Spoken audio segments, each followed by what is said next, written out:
Estamos en el Hotel Princesa Sofía Intercontinental de Barcelona, cuya hospitalidad agradecemos. Donde las dan, las toman. El poeta catalán y escritor de varielección Pere Gim Ferrer publicó en 1985 y reeditó en 1999 con el sello de Bitsock este volumen, Los Raros, que recoge una serie de estampas literarias publicadas en su día por el periódico El País y dedicadas a rescatar del olvido y de la extravagancia, en el sentido literal de la palabra, a algunos de los autores que podrían figurar y a veces figuran en ese apartado de la taxonomía bibliográfica que los archiveros y bibliotecarios han decidido bautizar con el epígrafe de raros y curiosos. Y ese adjetivo raro es el que, transformándolo en sustantivo, hemos escogido nosotros como amistoso título del programa de hoy, íntegramente dedicado a conversar con Pere Gim Ferrer. Buenas noches, Pere. ¿Aceptas la definición? ¿Eres un raro en el buen sentido de la palabra o incluso, como muchos dicen, un bicho raro en el buen sentido de la expresión, que también lo tiene? No tengo inconveniente en que se me califique así, yo no me califico. Juan Manuel de Prada, en su última novela, Las esquinas del aire, te dedica un montón de páginas y en una de ellas dice lo que sigue. Es un poco largo, pero lo voy a leer.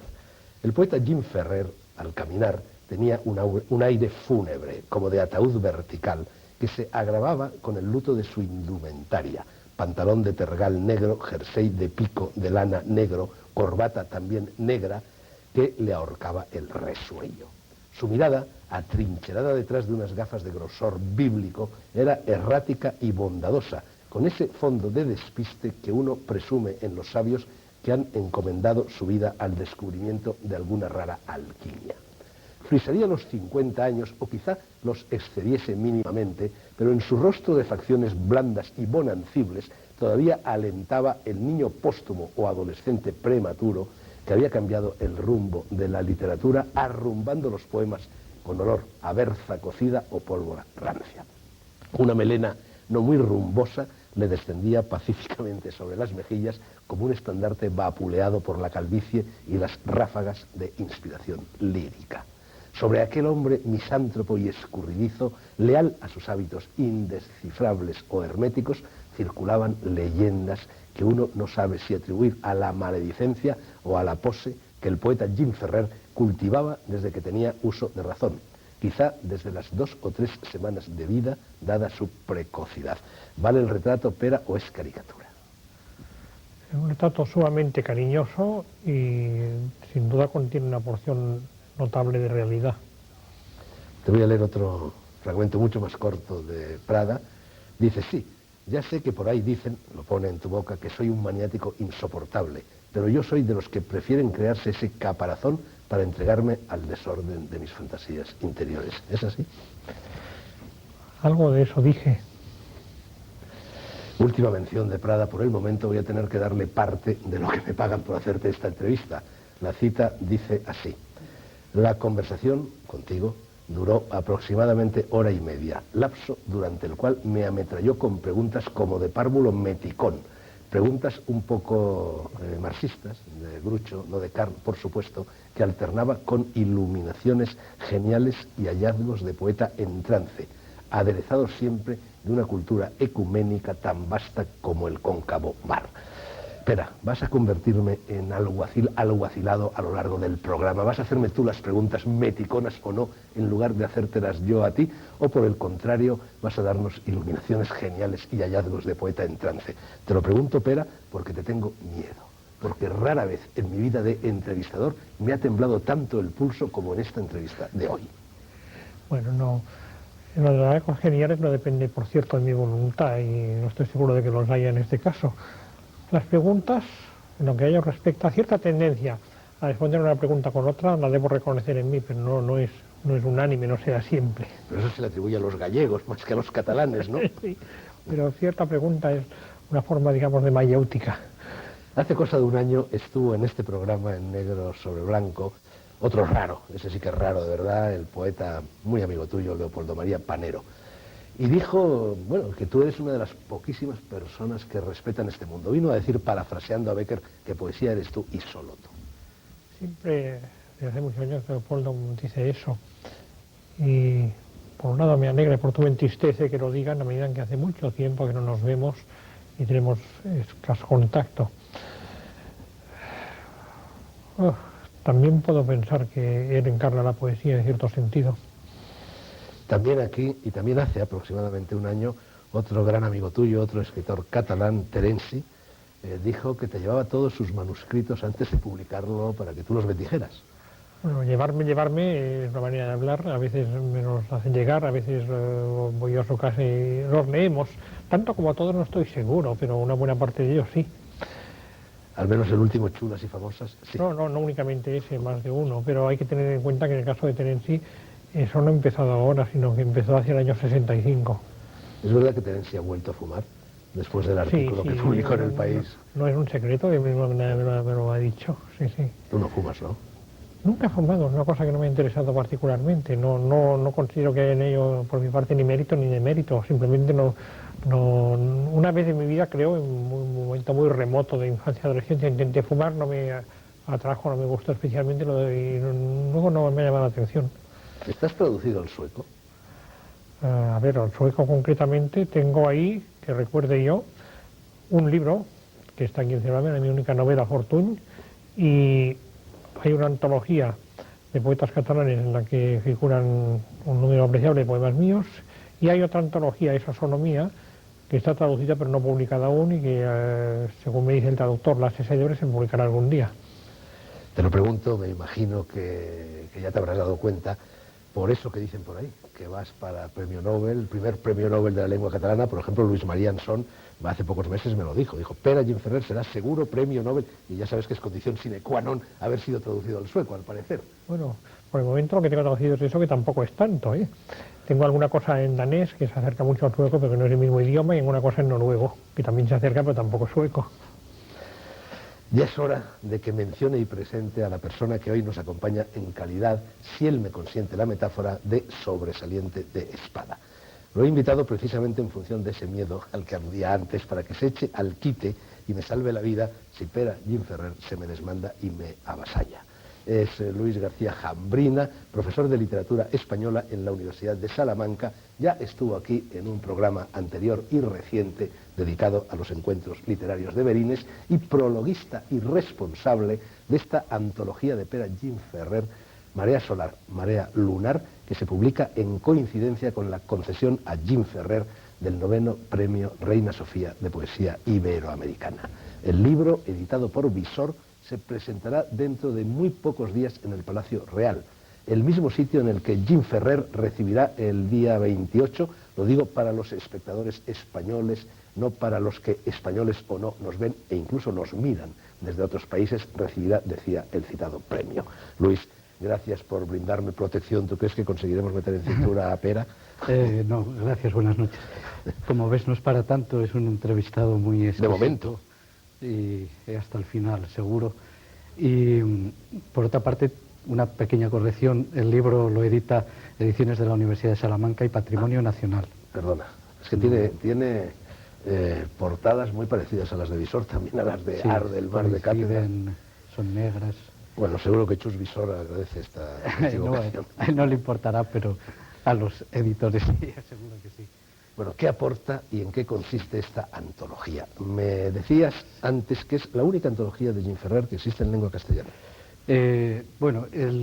Esta antología se edita precisamente a raíz de la concesión del 9º Premio Reina Sofía de Poesía Iberoamericana. Además del premio, propiamente dicho, la Universidad y Patrimonio Nacional tienen la obligación de editar una antología de la obra del premiado y de hacerle una jornada de homenaje en la Universidad de Salamanca. Esta antología, dentro de esta colección del Premio Reina Sofía, va a ser, pienso, singular, porque en este momento en el mercado español no existe ninguna antología de Gimferrer que abarque tanto la obra en castellano como la obra en catalán. Es decir, es un recorrido por toda la obra, incluso desde aquel primer libro que no se editó hasta lo último, hasta Mascarada y El agente provocador, que es un libro complementario, y además aporta, además de ser la única en ese sentido, aporta unos poemas inéditos Son 4 breves poemas que forman unidad y que tienen un título común, a Kenji Mizoguchi, y que están traducidos también al castellano, en este caso por mí. De modo que esa es la... No hay antologías. Enseguida seguimos hablando de ese libro, pero ya que ha salido a relucir Mizoguchi, Pera nos ha traído este libro, que es una edición de bibliófilo y una edición bilingüe en catalán y en japonés, ¿no? Aquí al final, lo había encontrado yo antes con kanjis, aquí están. ¿Qué es este libro, Pera? Es un homenaje a Mizoguchi. A Mizoguchi, en ocasión de su centenario, que fue en el año 98, como seguramente recordarás. Y se hizo esta edición muy singular, pues son 12 ejemplares nada más, bilingüe catalán-japonés, con pinturas de Fusako Yasuda y Luis Pesa, y con 4 poemas en prosa míos.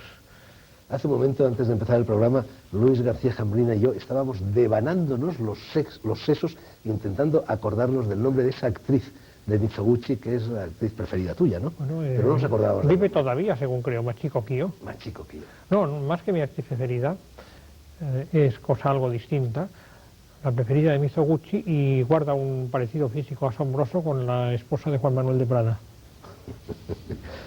Bueno, el título, María Solar, María Lugar, supongo que no es tuyo, Luis, sino que es de Pera. Es mío, ¿no? Y se hizo con la intención de conseguir un título que fuera idéntico en catalán y en castellano, y ese es el caso. Las 4 palabras son idénticas, no se pronuncian igual, pero sí se escriben igual en los 2 idiomas.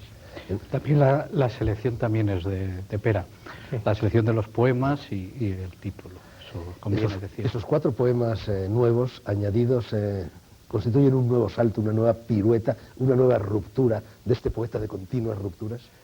No se puede afirmar tanto de momento, ¿no? Lo que sí, quizás, y en eso abundarás tú, quizá haya empezado un nuevo ciclo poético. No sé si esos 4 poemas pueden considerarse como un adelanto de ese nuevo ciclo, pero sí, lo importante de Jim Ferrer es que, aunque este premio Reina Sofía es un premio a la trayectoria, una trayectoria ya larga, tanto en castellano como en catalán, una obra ya muy hecha, sin embargo, lo importante, y así termino yo la introducción, que estamos ante un poeta todavía en activo y al que le quedan todavía algún ciclo poético más, pero no sé exactamente si podemos considerar estos poemas como el inicio de ese nuevo... Yo puedo dar información sobre eso. La situación exacta, en el momento en que realizamos esa entrevista, es la siguiente. Tengo un poema extenso, de muy reciente escritura, posterior incluso a la confección de esta antología y a su fabricación material como libro. Ese poema extenso, por definición, no podía entrar en la antología, puesto que es posterior a ella. Y en mi intención, si ese poema extenso resulta ser válido, formaría la primera parte de un libro, cuya segunda parte serían estos 4 breves poemas de Mizoguchi, y la tercera estaría pues formada por otros poemas de estos últimos años, pero anteriores a la primera y segunda parte, o a los sumo coetáneos de ella. Esto se verá en poco tiempo, cuando yo tenga la certeza de si, por una parte, el poema inicial largo y muy reciente es válido, y por otra parte, qué hago con los poemas que podrían configurar la tercera parte. Sobre la segunda, curiosamente, la de Mizoguchi, no tengo duda alguna, la veo siempre como segunda parte. A ti te ha traducido Jaime Siles, te ha traducido Justo Navarro, te ha traducido Basilio Losada, y ahora te traduce Luis García Jambrina. ¿Por qué no te traduces tú? Yo me traduje a mí en una época, no breve por cierto, desde el año 70 hasta el año 80 aproximadamente. Es decir, todo lo que va desde mi primer libro en catalán hasta el tomo que Visor llamó Avariciones y otros poemas. Bueno, más que Visor, yo mismo lo llamé así, pero apareció con ese título en Visor. A partir de ese momento, es decir, la poesía posterior al año 80 y tantos, de fines del 80 en adelante, ya dejé de traducirme a mí. Me tradujeron no solo los mencionados, sino muchísimas otras personas, alguna tan relevante como Octavio Paz. Y entre otros muchos, Juan Ramón Mas Oliver, ya fallecido, al igual que Octavio, y muchos otros poetas y amigos, Ramón Xirau, por ejemplo. A partir del 88, el año de que publico El Vendaval, lo que escribo me parece que ya no debo traducirlo yo. Las traducciones que llevé a cabo en el pasado eran filológicas, tenían como finalidad facilitar simplemente la lectura del original en una edición bilingüe, con la única excepción de apariciones que ahí se hizo la traducción métrica. En los demás eran filológicas casi siempre. Pero del Vendaval en adelante la relación con la métrica y la rima es tan estrecha que me ha traducido que escribir otro poema. Soy capaz de escribir otro poema en español, pero no de escribir el mismo poema en español. Eso prefiero que lo hagan otros con una distancia respecto al material de la que yo carezco. Estás en la Real Academia de la Lengua, pero no eres un poeta académico. Te van a dar el premio Reina Sofía, pero no eres un poeta áulico. Pero lo que sí eres es una especie de Pope, de mandarín en las letras españolas. Todo el mundo te respeta. Espera, cosa... ¿Contigo no reza la envidia, ese pecado capital de los españoles? Me temo que alguna excepción hay, quizá mejor no publicitarla ahora, pero alguna excepción hay y mucho me sorprendería que Luis García Cambrino no tuviera constancia concreta de ella. Tampoco puedo contarlo. Claro. No es conveniente. Pero lo que sí podrás es decirnos por qué el poderío, el magisterio, el gobierno de Jim Ferrer en todos los ámbitos y reservas más o menos comanches de la República de las Letras Hispanas. Bueno, es lógico, aunque no tenía por qué darse así, nunca... A veces no se reconoce la valía, ¿no? Pero en este caso no quedaba más remedio, dado que estamos ante el mejor poeta en catalán de al menos este último tercio de siglo y el mejor poeta en castellano de su generación. Pero no solo eso, sino que, como digo en la introducción, no es un poeta, es la poesía, encarna la poesía, como insinuaba Leopoldo María Panero, y además tiene otros componentes, es un escritor muy completo, un escritor muy lúcido y muy consciente de lo que hace y además capaz de hablar de su propia obra con la debida distancia y con mucha claridad. Y bueno, y luego está aparte de su obra poética, en sentido estricto, están sus dietarios, que también son libros absolutamente fundamentales para la prosa catalana y también para la literatura española, ¿no? Libros insólitos, ¿no? En fin, su obra ensayística, tanto sobre literatura como sobre arte, su crítica cinematográfica. La verdad es que yo que en los últimos días me he sumergido en la lectura o en la relectura, en muchos casos, de la obra de Jim Ferrer, he entendido perfectamente el porqué de ese mandarinato. Antonio Machado decía que la poesía es palabra en el tiempo. ¿Palabra en el tiempo y también palabra fuera del tiempo o no? ¿Cómo ves tú eso? Bueno, la idea de Machado no es mala. No estoy seguro de que todos sus poemas respondan a esa definición, como suele ocurrir con las definiciones que los poetas hacen. Palabra en el tiempo y fuera del tiempo.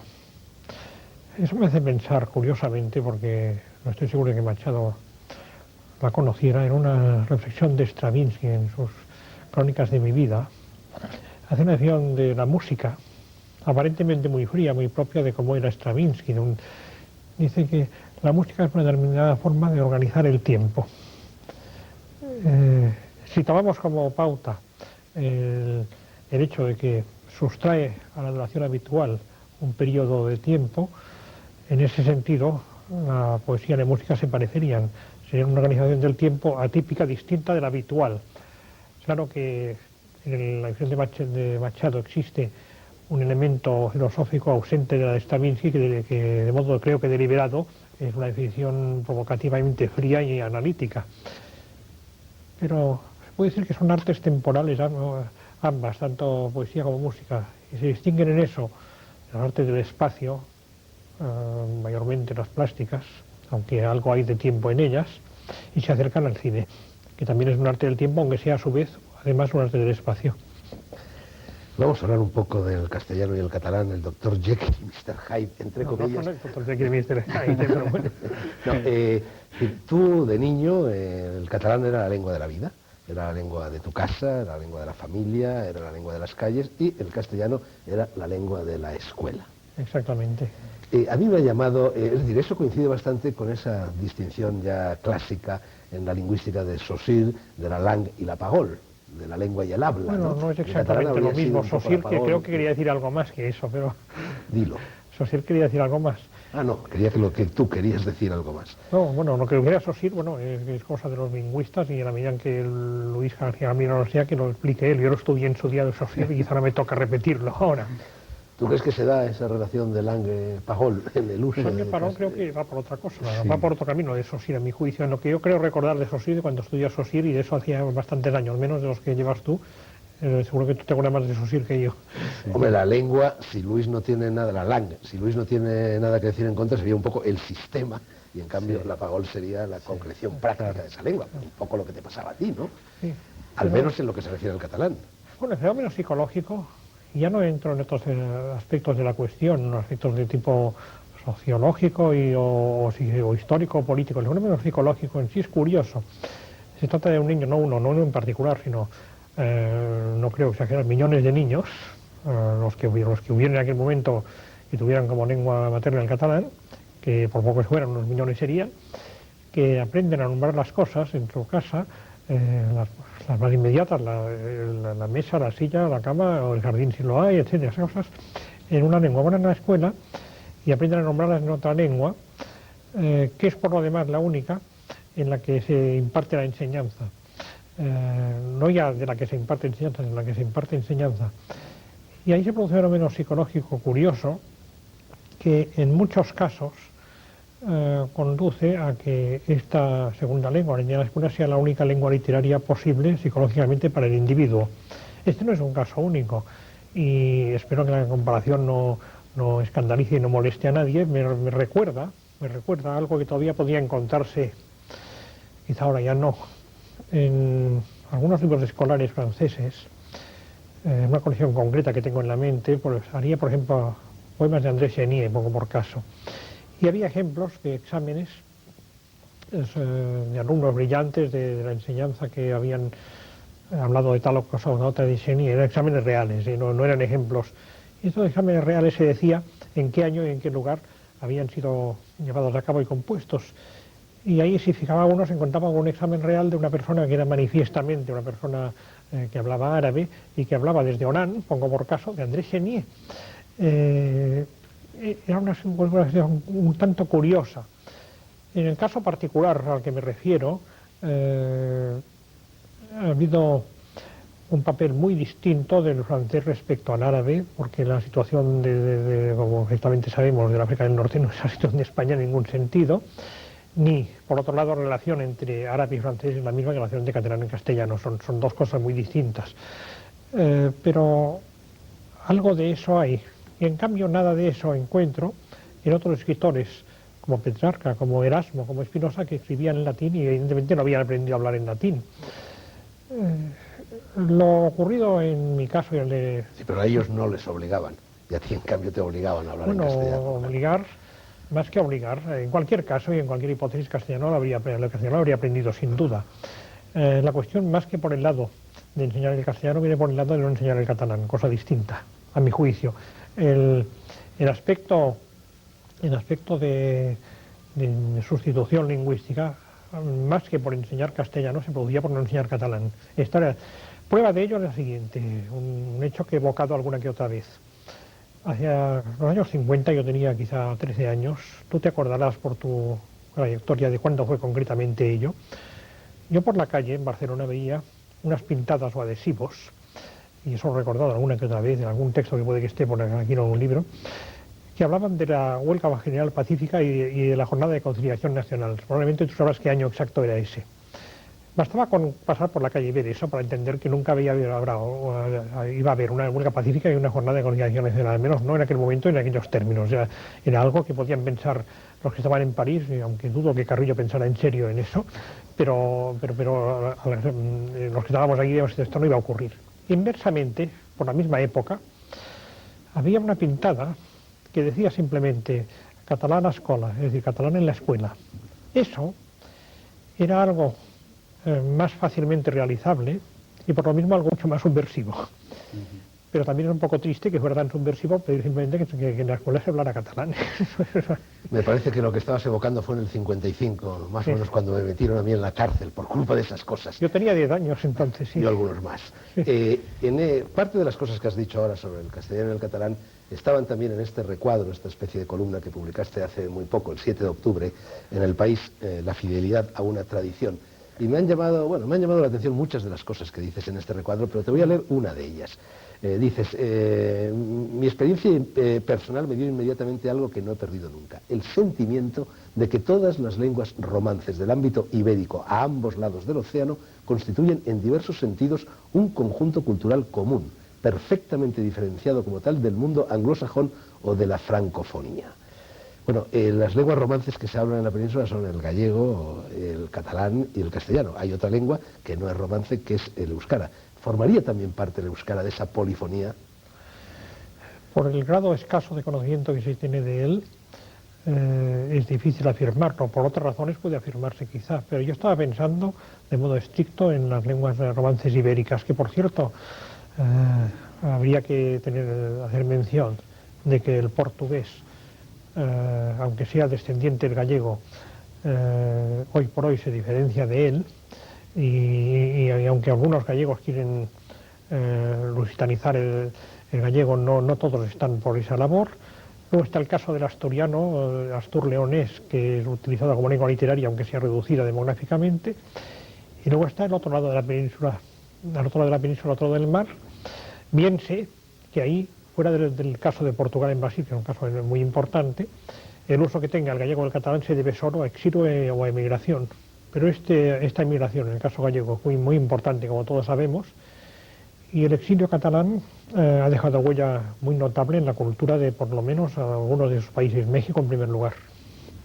En todo caso, permitidme, anoche hemos estado hablando de esto, la cita que acabas de leer la he incorporado yo a las pruebas de cuando ya la antología estaba en la imprenta, salió el artículo, me parece una esa declaración. Cita, por cierto, tiene una continuación que a lo mejor vale la pena leer, sí. La frase que viene tras las que has leído. Sí, bueno, la frase que viene detrás es, que termina prácticamente la columna, es: tal sentimiento basado en datos concretos tuvo en Menéndez Pelayo su primera y muy enérgica y bien argumentada formulación moderna, y a ella fueron fieles Rubén Darío, Juan Ramón Jiménez y Octavio Paz. Le he sido fiel yo también y sustenta mi actividad de escritor.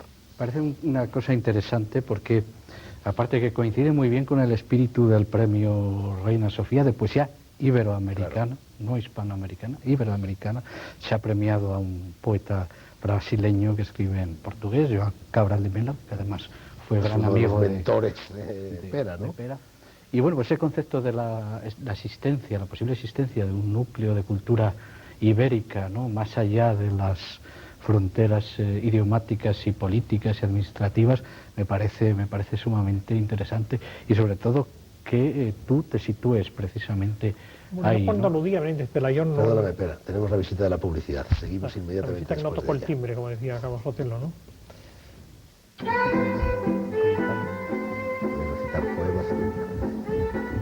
Sigue negro sobre blanco. Ya saben, a la vista está que el protagonista del capítulo de hoy es Pere Gimferrer, y que nos acompaña como estudioso y antólogo de su poesía, la de Gimferrer, Luis García Jambrina, profesor de literatura española en la Universidad de Salamanca. Pere, no yo, sino la publicidad te interrumpió algo que estabas diciendo y que querías rematar. Bueno, cuando aludía a Menéndez Pelayo no hablaba de modo genérico, solo hablaba de algo muy concreto, del discurso que pronunció en los Juegos Florales de Barcelona, en el año de la Exposición Universal Barcelonesa, ante la reina regente María Cristina. Discurso escrito y leído por él en catalán, porque había estudiado en Barcelona con Milà i Fontanals, en el que decía textualmente: confundo en mi afecto de hermandad y de raza a todas las gentes ibéricas por ambos mundos esparcidas. Ahí, por cierto, no se habla de modo expreso de lenguas romances ibéricas, y en ese sentido la pregunta sobre la cuestión del euskera tendría razón de ser, pero Menéndez Pelayo se ocupaba fundamentalmente de filología románica. Esta concepción de Menéndez Pelayo, que se manifiesta en ese discurso, dejó una huella profundísima en la vida intelectual no ya española, sino ibérica e iberoamericana. Ahí he mencionado a Rubén Darío y a Juan Ramón Jiménez y a Octavio Paz, pero también la compartía, por ejemplo, Unamuno, entre los coetáneos de Menéndez Pelayo, Juan Valera, y llegó hasta Dámaso Alonso, al menos en la medida en que alcancé a tratarle en los últimos años de su vida y en su trayectoria. Esta visión, muy enérgicamente integradora del conjunto ibérico, en todas sus lenguas. Creo que si por algo se alteró fue por la perturbación que en la enseñanza introdujeron las secuelas de la Guerra Civil de España, porque algo había quedado indemne desde 1880 y tantos hasta el año 30 y tantos, no había razón particular para que desapareciera. Hay un dato curioso en ello: cuando Unamuno escribe del resentimiento trágico de la vida, no el sentimiento, el resentimiento, esas notas que tomaba precisamente en Salamanca, para referirse a la situación actual, alude a un cuento de Víctor Català, escritora en catalán no muy conocida hoy fuera de Cataluña, pero que para Unamuno formaba lo vigente hasta el punto de que es la semejanza mayor que encuentra con la situación. Creo recordar que la frase exacta o algo así es: guardias civiles como en un cuento de Víctor Català, como en el cuento de Víctor Català. Y hay una anécdota más significativa, si cabe, y coetánea, o poco menos la de Unamuno. En el año 38, según el diario de Zenobia Camprubí, Juan Ramón Jiménez y Zenobia están en Santiago de Cuba. Es, por lo tanto, solo 2 años más tarde de la anotación de Unamuno, más o menos. Y por la radio escuchan, no sé por cierto con qué procedencia, porque en Cataluña había persecución religiosa en aquel momento, pero escuchan la Escolanía de Montserrat cantando un poema puesto en música, cuya letra es de Verdaguer. A Juan Ramón este poema, El amor de la escuela, la muerte del monaguillo, le ha gustado siempre mucho desde su adolescencia. Incluso trató de traducirlo en alguna ocasión. Se refiere muchas veces a este poema, como se refiere a Rosalía de Castro en otro sentido. Al escuchar este poema por radio, Juan Ramón se pone a llorar, según cuenta Zenobia, y le tiembla incluso la barba. Y al terminar eso, se dirige a Zenobia y le dice que yo tenga que estarme en esta cárcel, que es estar fuera de España. Para Juan Ramón, por lo tanto, España podía ser también la Escolanía de Montserrat cantando un poema en catalán. Esto es manifiestamente la idea de Méndez Pelayo. Es difícil encontrar manifestaciones semejantes a las de Unamuno o Juan Ramón, o las que podía citar parecidas a Rubén Darío, en la España de posguerra. Sí se encuentran en América, hay muchos escritos de Octavio Paz en ese sentido. Verá, sitúate y sitúalo tú también, Luis, en esa especie de guerra civil, o por lo menos púnica, que libran los poetas de la experiencia con los poetas de la diferencia. Tú le dijiste en cierta ocasión a Víctor García de la Concha: yo no estoy dotado para la poesía de la experiencia. Puede interesarme como lector, en el caso, por ejemplo, de Gil de Viedma, pero no como creador. Soy un poeta anticonfesional porque la mía es una voz integrada por muchas voces. Bueno, sobre esto algo puedo decir. La poesía de la experiencia, no en la formulación anglosajona en la que tiene en el mundo hispánico, deriva fundamentalmente, aunque haya otros y algunos de una envergadura notable, de la tarea de 2 poetas, Gabriel Ferrater en catalán y Jaime Gil de Viedma en castellano. Yo conocí a los 2, y en el caso de Jaime tuve ocasión de tratarle muy profundamente. En el caso de Gabriel prefiero decir de modo directo que es un falso poeta de experiencia, ni era tal ni pretendía serlo. Llegó a decir en un prólogo que los poemas trataban de algunos momentos de la vida del hombre corriente como soy yo, pero él no era un hombre corriente. Era una ironía que Gabriel se permitía. Los poemas de Gabriel, si algo son poemas herméticos, oscuros, difíciles de comprender, aunque parezcan a veces retazos de vida, son muy oscuros en su intención última e incluso en su construcción gramatical. Jaime sí tenía un programa muy definido, coincidente en gustos y en filiación con el de Gabriel, pero distinto. Gabriel, llevado más por su relación con el lenguaje y por su pasado no conocido ni publicado de poeta surrealista, tendría una poesía en el fondo oscura y metafísica. Jaime tenía ideas muy lúcidas y quería hacer ese sí poesía de la experiencia. Con no muchas personas he tenido tanto trato como con Jaime, le traté muchísimo, en particular en una época decisiva, entre años 66 y años 68. Es decir, cuando yo acababa de publicar El del Mar y estaba escribiendo Albert en Beverly Hills, y él acaba de publicar Bonalidades y estaba escribiendo poemas póstumos. Yo tengo en mente fragmentos de poemas póstumos distintos de lo que luego apareció. Por influencia de Jaime, yo escribí un libro que en parte se inscribía en su estética, Madrigales, del cual llegué a publicar un adelanto en Málaga. Fue muy persuasiva una carta de Octavio Paz en la que me decía por qué no le gustaban esos poemas, aunque no rechazase su estética, sino la aplicación que yo hacía de ellos. Me convenció, realmente me hizo ver que a pesar de que Jaime por ese camino me alentaba, mis condiciones de poeta no eran esas, iban en otra dirección. Me decía concretamente: Octavio, no le veo a usted en ese realismo psicológico. Y ahí hay que decir una cosa, que si bien Jaime me había alentado, y de modo igual aceptó que a continuación, en La muerte de Beverly Hills, me desviara de esa estética. Y los gustos de Jaime como lector eran cosas distintas de los poemas que él escribía. En algunas cosas, en algunos aspectos, todavía hoy percibo la influencia de Jaime en mí, en la forma de leer a Baudelaire, por ejemplo. Seamos, si os parece, por una vez cartesianos, canónicos que no canónigos. Por cierto, Pera, ¿qué piensas tú de los cánones literarios en general y en particular del canon elaborado e impuesto urbi et orbi por ese canónigo de la crítica literaria norteamericana que es Harold Bloom? Bueno, del canon de Bloom, es un libro que tengo pero que no he leído, pero en la medida en que aparezco en él no puedo quejarme, ¿verdad? Y tú, Luis, que eres profesor de literatura, ¿qué piensas? Bueno, Jim Ferrer está en el canon, eso es evidente. Un libro como Ar del Mar, por ejemplo, es un libro fundamental de la poesía española del último tercio del siglo, y Mascarada, el último libro de poesía de Jim Ferrer, es otro libro destinado también a formar parte de ese canon. Son dos libros que están dentro de eso que Octavio Paz llamaba la tradición de la ruptura, y enlazando con la pregunta que hacías antes en la que me involucrabas, yo creo que esa poesía de la experiencia, poesía de la diferencia, es una falsa dicotomía, pero lo que sí es verdad es que hay básicamente dos tipos de poetas o de poesías. El poeta que se expresa de manera directa y confesional y más o menos autobiográfica, y el poeta que se expresa de manera indirecta, no confesional, a través de máscaras o de espejos, etcétera, ¿no?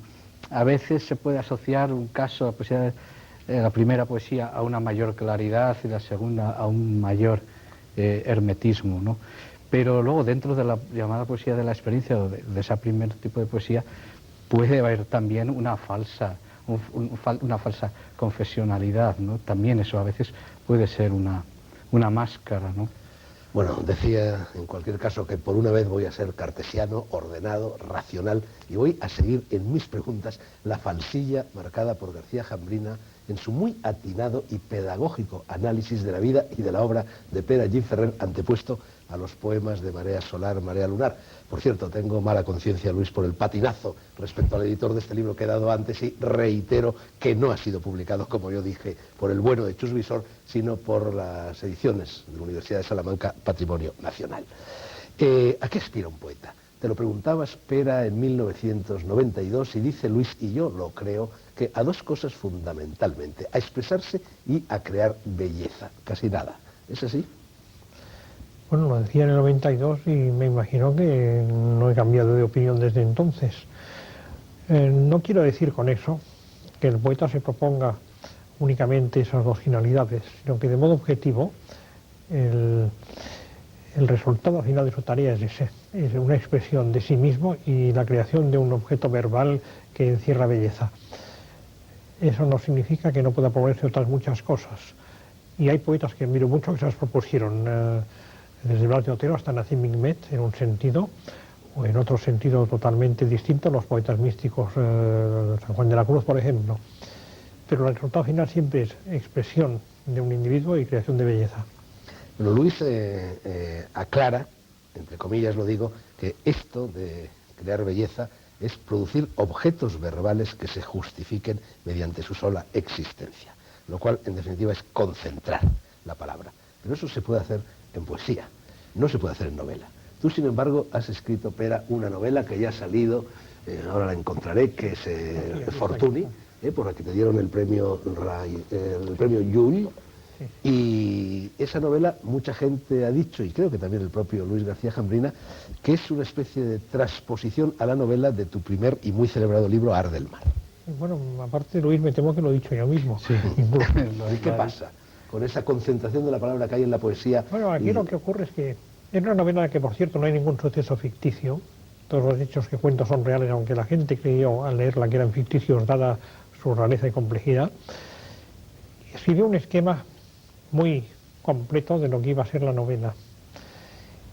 Y me proponía desarrollarlo, pero finalmente, una vez lo tuve preparado, comprendí que lo que tenía que hacer no era aplicar el esquema a una novela, sino describir el esquema.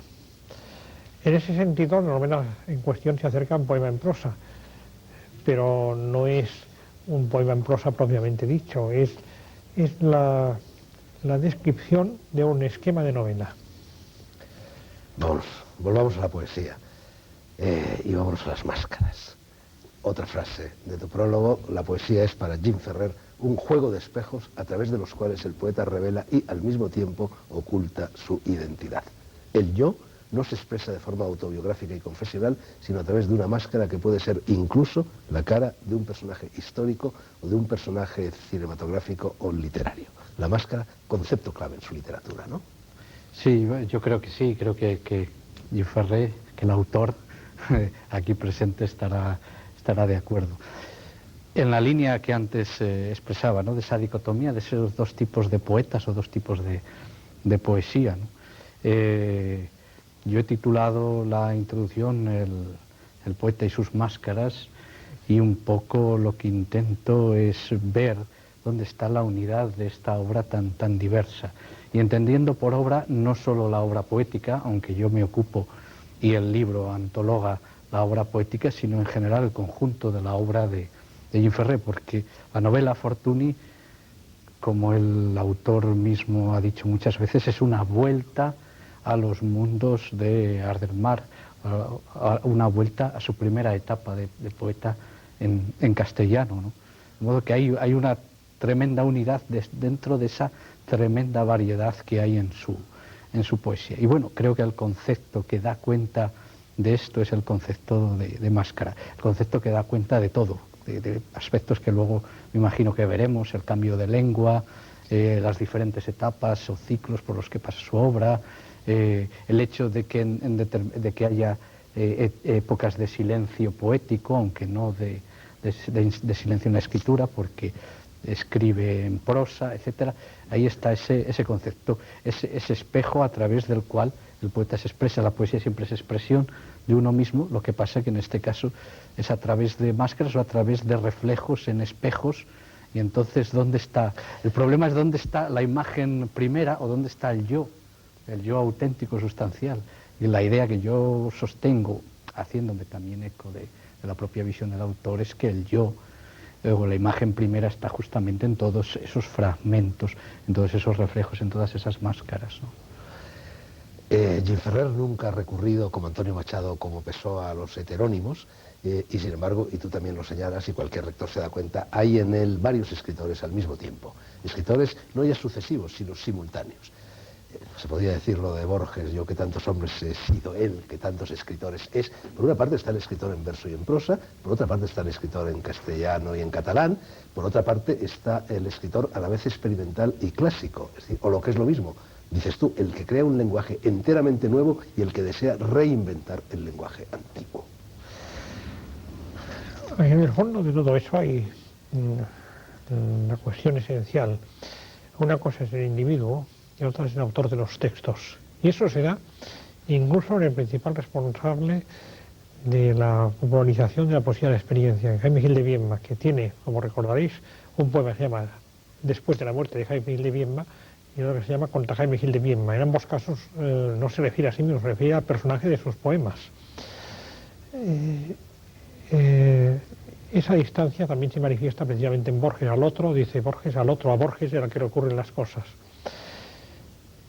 En los heterónimos muchas veces he pensado, en el fondo tengo el sentido de que buena parte de mi escritura es una especie de escritura de heterónimos sin recurrir a ellos, pero hay tanta distancia en algunos sentidos entre unos textos y otros que solo puedo explicármela por mi deseo de no repetir una obra ya llevada a cabo. Deseo que se realiza imperfectamente siempre, hay elementos que perduran. Vámonos al principio. 22 de junio de 1945. Naces. De tu infancia y tu adolescencia recuerdas la sensación de impostura, creo que la palabra es tuya, que te producía el catecismo franquista. Uniformidad, homogeneidad, grisura, pero el escritor es omnívoro, todo hasta lo peor le sirve para urdir literatura. Es uno de los pocos privilegios que tiene este oficio, ¿no? Sí, todo es material literario. Lo malo es bueno. Bueno, yo he dado antes un ejemplo de esa impostura que se manifestaba en el simple hecho de que una frase tan en el fondo, tan llana como en catalán en la escuela, ya bastaba para denunciar la existencia de una impostura. Lo curioso en mi caso particular era que ya desde muy pronto se veía muy claro que en esa impostura poca gente creía, al menos poca gente creía en mi ciudad. No puedo hablar en esa época de mi infancia de lo que ocurría en otras ciudades, pero en mi ciudad la sensación general era que muy poca gente creía en aquello, que había habido gente que había creído en ello sin duda, pero que muy poca gente de verdad creía en ello. Me ha recordado un poco, y lo digo en el texto al que te referiste, algunas cosas que cuenta Brodsky sobre su infancia en la ciudad que entonces se llamaba Leningrado, haciendo una impostura general en la que de hecho pocos creen, pero que perdura por una serie de razones. Yo me pregunto si, y a esa pregunta quizá podrás responder tú mejor yo, si un escritor chino actual no ha tenido esa sensación también en Pekín. ¿Te refieres al que le han dado hoy no mismo, sé, aunque el programa se emita más adelante, el a premio ese, por Nobel de ejemplo, Literatura? es posible que haya ocurrido algo parecido en su adolescencia, no me sorprendería mucho. En este libro espléndido, El agente provocador, dices, hablas del santuario y también el empalagoso sarcófago del cerco familiar. Sí, bueno, es un tema en el que he tratado alguna que otra vez, que parece haber caído en desuso en la literatura española y que sin embargo tiene una tradición ilustre. La más conocida muestra de esa tradición está en el poema de Cernuda la familia, pero ha habido ejemplos de ello en la escritura de Juan Goytisolo, por ejemplo, en muchos otros escritores. Ahora mismo parece que el tratamiento crítico de esa institución no es algo que a los escritores más jóvenes que yo les tiente, ni les seduzca particularmente, pero me imagino que es un tema que en la literatura ha tenido una genealogía y muy sorprendente sería que se extinguiera. Otra cosa es que se refiera en el futuro a alternativas a la familia tradicional y eso podría explicar quizá que el tratamiento en la forma que Cernuda revestía desaparezca. El síndrome de San Agustín, una enfermedad infantil en tu caso, meses de convalecencia, muchas lecturas y descubrimiento de la vocación de escritor. A mí me gusta mucho San Agustín, pero nunca se me había ocurrido ponerme este ejemplo. No, lo digo por la enfermedad, no porque haya un paralelismo entre... Sí, hay muchos casos. Sí, hay muchísimos casos, ¿no?, en los que uno descubre Bueno, lo que tuve en realidad fue una congestión pulmonar, que en aquel momento se podía ya tratar con antibióticos, pero que obligaba a una larga temporada de reposo, y ahí leí muchísimo. Había empezado a leer algo antes, pero leí muchísimo en aquella ocasión. Y es posible que sin esta enfermedad también hubieran leído, y había empezado a leer, pero el hecho de estar un tiempo obligadamente en reposo, estamos hablando de una época muy lejana, y los antibióticos existían, pero eran incipientes, a casi la época del tercer hombre. Eso ahí también influye, sí. Y tu primera intentona literaria fue novelar una película del oeste que habías visto en Eso era precisamente cuando estaba convaleciendo de la enfermedad en cuestión, en un balneario. Y sí, una película del oeste, no puedo decir qué película era una película del oeste en blanco y negro y traté de novelarla, efectivamente. Recuerdo aún frases sueltas de aquel texto. Bueno, la impronta del cine, parte ineludible de nuestra educación sentimental. Tú fuiste, cuando eras muy jovencito, crítico cinematográfico de una pequeña publicación que se llamaba Tarrasa Información, ¿no? Efectivamente, sí, sí. Y no solo de ella, luego lo fui en una revista especializada que tuvo momentos relevantes de Cine Ideal. Luego he escrito alguna cosa sobre cine, textos sueltos rara vez, no demasiadas veces, la verdad, algún periódico, pero muy espaciadamente, y luego un texto en forma de libro que ahí está, que ha sido reeditado recientemente, y me gustaría más adelante, algún día, no sé si lo haré, escribir un texto sobre cine íntegramente redactado ahora. Lo que hay ahora es una edición puesta al día, actualizada, de un texto escrito hace algunos años ya. El cine que más te gustaba, que más huella dejó en ti, fue el cine americano de la Edad de Oro, y dentro de ese cine americano de la Edad de Oro, el cine negro, ¿no? Eso en gran parte es verdad, pero mis gustos cinematográficos son curiosamente tradicionales en el sentido que soy un ortodoxo y un feligrés, de Callers y Cinema en la estética que dibujó a fines de los 50, comienzos de los 60, concretamente entre el 59, año en que leí un primer número de Callers y Cinema, yo tenía 14 años, y leí el monográfico de Fritz Lang, donde venían otras cosas, aparte del monográfico de Fritz Lang venía la reseña de Un marido en apuros de Leo McCarey, y lo seguí leyendo arguramente hasta el 64, cuando cambió de propietario y de formato, pasó a la propiedad de Remo Forlani y Filipacci, y ya dejó de ser con cubierta amarilla, y ya lo dejé de leer regularmente, lo leí alguna que otra vez, y en la actualidad, aunque perdura, hace años que no lo leo. Muy rara, alguna vez, estando en París, me he comprado algún número por curiosidad, pero no es algo que siga. Por lo tanto, me gusta el cine americano, soy muy ortodoxo de ese gusto que hay el cinema, pero con dos relaciones. Por un lado, esa ortodoxia no se ha quedado anclada totalmente en aquel momento, porque los supervivientes de Callers y Cinema a su vez han evolucionado. Los que han seguido creciendo la crítica, que no son muchos por cierto, han ido evolucionando, y los que, aunque no sean críticos, han seguido en el cine en algún sentido también. No sigo exactamente todo lo que Callers y Cinema decía en aquel momento. Me gustan más cosas de las que gustaban entonces a Callers, pero en eso me acompañan desde Bertrand Tavernier hasta Jacques Lurcel, que son, para citar los dos nombres, de cine en activo, cada uno a su manera. Y luego hay muchas cosas que no son cine americano que gustaban en Callers y que me siguen gustando a mí. Pero no recuerdo ahora si es en El agente provocador o en algún otro de tus libros, se me mezclan todas tus lecturas en la cabeza en este momento, cuando cuentas que en un momento crucial de tu existencia, bastante dramático, creo recordar, estabas en un portal de París y de repente descubriste que la redacción de Callers y Cinema estaba allí. Sí, el dramático no era el momento, era el momento de... Quizá el dramatismo lo he añadido, lo ha añadido mi memoria. Dramático lo presento con cierto aparato dramático, pero no me atrevo a considerarlo dramático, es un momento de cierta incógnita, pero no dramático. Efectivamente fue una de las reacciones en aquel momento, una reacción de Callers de Cinema estaba ahí efectivamente, pero en aquel momento aquel Callers de Cinema no era ya el mío, era un Callers de Cinema que se dedicaba a hacer crítica de cine maoísta. A los 13 años descubres a Rubén Darío. Muchos años después, en 1969, si no estoy equivocado, publicarás una antología de la poesía modernista. ¿Cómo fue ese encuentro con Rubén? Bueno, Rubén ha sido seguramente el poeta más importante en mi vida, lo sigue siendo hoy. Es uno de los raros poetas a quienes todavía leo. Yo leo muy poca poesía, hace muchos años de eso además. Leí mucha poesía en mi adolescencia, pero a partir de los 20 y tantos, 24 quizá, dejé de leer poesía y la leo muy raras veces, solo leo lo que publican amigos a quienes conozco, y vuelvo a leer a unos poetas que son muy pocos. Rubén Darío es uno de ellos, quizá el principal, pero en honor a la verdad tampoco es que lo lea casi nada, porque lo sé de memoria.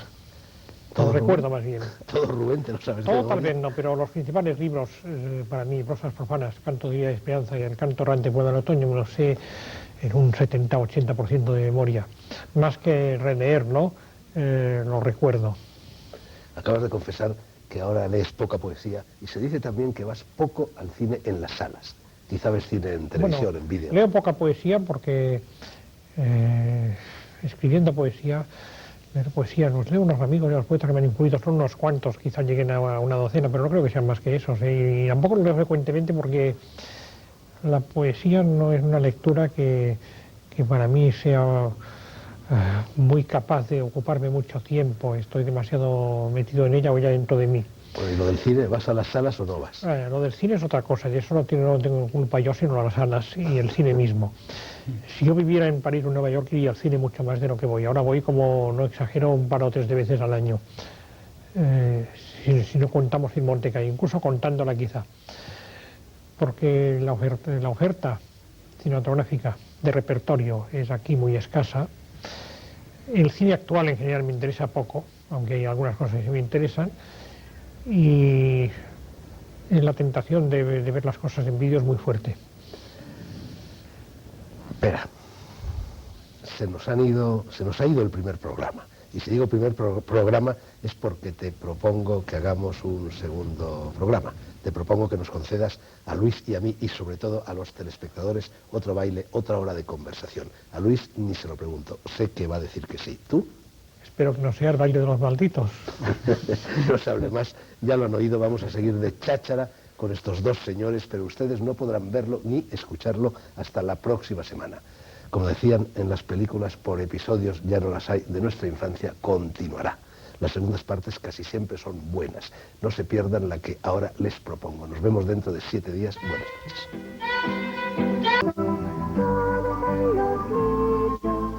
Buenas noches. Emitimos hoy la segunda entrega de la larga conversación iniciada con el poeta catalán Pere Gimferrer hace 7 días. Les recuerdo que dentro de 48 horas nuestro ilustre Loés invitado recibirá solemnemente el 9º Premio Reina Sofía de Poesía Iberoamericana en el Palacio Real de Madrid de manos de la propia reina. De ahí que, sin faltar a la verdad de la poesía, está en la metáfora, lo dijo Borges, le haya apeado hoy a Gimferrer el tratamiento de raro y le haya conferido el de príncipe de las letras. Sigue acompañándonos, de igual forma que lo hizo la semana pasada, Luis García Jambrina, profesor de literatura española en la Universidad de Salamanca y prologuista, magnífica introducción la suya, y editor en el sentido inglés de la palabra, de esta antología de la obra poética de Pere Gimferrer, Marea Solar, Marea Lunar, publicada por Ediciones Universidad de Salamanca, Patrimonio Nacional. Decíamos ayer, Luis, tú no eres Fray Luis y yo menos, pero enseñas en Salamanca como enseñaba Fray Luis. ¿Qué decíamos ayer, o mejor dicho, qué decíamos hace 7 días? ¿Dónde nos quedamos? Nos quedamos en las salas de cine, o mejor dicho, fuera de las salas de cine, puesto que ya no acude a ellas, o casi no acude Gimferrer. Y bueno, aprovecho para señalar que la relación de Gimferrer con el cine es amplia y es profunda. Si hablamos de poesía, el cine es fundamental, es una de las influencias fundamentales, no solo porque las imágenes cinematográficas estén presentes en muchos de sus libros, en algunos de manera muy especial, como La muerte en Beverly Hills, en el Akenji Misoguchi, este conjunto de 4 poemas breves que cierra la antología. Insisto, no solo son las imágenes, no solo es que muchas películas o imágenes cinematográficas desencadenen los poemas o a veces libros enteros, sino que también desde el punto de vista formal, estructural y técnico, el cine está presente en Gimferrer, por ejemplo, pues ese fragmentarismo, esa justaposición de imágenes, de tiempos, de espacios que encontramos en muchos de sus libros y de sus poemas, de alguna manera procede también de la literatura, pero muy directamente del cine, ¿no? Bueno, la plasticidad, la visualidad de la poesía de Gimferrer sería huella, también lo dices tú, de otro de sus maestros, el brasileiro Cabral de Melo, y también de Eliot y también de Octavio Paz. No, la poesía es imagen, pero es también música, se nos ha dicho muchas veces, lo dijo Verlaine, entre otros. Sí, pero como música, si vamos solo a ver la música, tiene en común con la música, como dije en el programa anterior, su tratamiento del tiempo, pero dejando aparte esto, incluso la más refinada música verbal, la de Rubén Darío, pongo por caso, no es ni muchísimo menos ni lejanamente tan compleja como cualquier obra de música. Es también música si se quiere. En 1962 te matriculas en la Facultad de Derecho, en la Universidad de Barcelona, y escribes un primer libro de poemas. Me parece que no quieres hablar de este libro, Pere, un libro que se llamaba Malienus, que quedó completamente inédito hasta 1986. Luego apareció una parte en la Revista de Occidente y también apareció en la antología, la primera antología en castellano de poesía, Poemas. Sin embargo, a pesar de que parezcas un poco reticente para hablar de ese libro, tú en alguna parte has dicho que todavía te reconoces en esos versos lejanos que estaban muy marcados por St. John Perse, otro de las sombras que flotan en tu poesía. En realidad reticente propiamente a este libro no lo soy demasiado, sino más bien al siguiente, Mensaje del Tetrarca, porque ese apareció con muchas relatas y sobre todo por una razón que tiene su importancia. Escribí Valieros y acto seguido Mensaje del Tetrarca, pero el editor que publicó mi primer libro, Mensaje del Tetrarca, que por cierto falleció hace poco, Joaquín Museo Montesinos, prefirió publicar Mensaje del Tetrarca. A mí me gustaba más Malienus, y me sigue gustando con razón o sin ella. En cierto modo, pues, Malienus, que nunca se llegado a publicar entero, pero del que he publicado los poemas mejores, es el germen de una gran parte de lo que he escrito después, y si reticencia he tenido ha sido sobre todo respecto a Mensaje del Tetrarca, por esa elección que no compartía, y luego también porque apareció con muchas erratas de tipo un tipo tal que afectaban a la métrica, y eso me retrajo del libro. Alexandre me parece que dijo que en aquel libro despuntaba ya el motín frente al realismo, que estaba exhausto. Algo de eso dice en una carta que reproduzco en parte en la publicación de Malienus, primero en Revista Occidente y luego en el tomo al que te está refiriendo. Una escritura que decía él, gastada sin posibilidad de reacción, creo que eran las frases de Vicente. Otra influencia en aquellos primeros años fue la de Claudio Rodríguez, una de las especialidades de Luis García Jambrina, por cierto. A mí me ha llamado la atención eso porque yo fui muy amigo de Claudio y para mí la poesía de Claudio fue esterilizante. Es decir, yo en aquella época era poeta, pero yo no podía rayar a la altura de Claudio y dejé de escribir poesía. En cambio a ti te fecundó. Bueno, Claudio me dio una cosa que en aquel momento para mí fue importante, la posibilidad de hacer algo con el romance en decasílabo. Esto que fue esencial, fue lo dominante o completo en su primer libro y que todavía tenía un papel, ya también con las rimas si se quiere, pero sobre todo hacer algo y una poesía de tipo exclamativo y no racional. Eso, aunque creo que con poca fortuna, está en Mensajes del Tetrarca. Y ha habido huellas de ese tono exclamativo y no racional de Claudio en zonas diversas de mi poesía. Con el tiempo se han ido difuminando mucho, porque refieren mayormente a los dos primeros libros de Claudio. La evolución que siguió luego Claudio va por otros caminos, quizá. Aquí en esta edición de Arde el Mar, publicada por Cátedra, hay unos poemas que no figuraron en la primera edición de Arde el Mar, está en una especie de apéndice, y en él hay un poema que yo, leyéndolo ahora, se llama Revelaciones, empieza diciendo: como si hubiese muerto y en la tarde dominio fuese el cielo, la luz nube, concreto enigma el pájaro indeciso que entre el aire y el árbol vuelos urde, dad paso al pleno ser, abrid la aceña a la leal corriente de lo inmune. Es Claudio. Claro que es Claudio.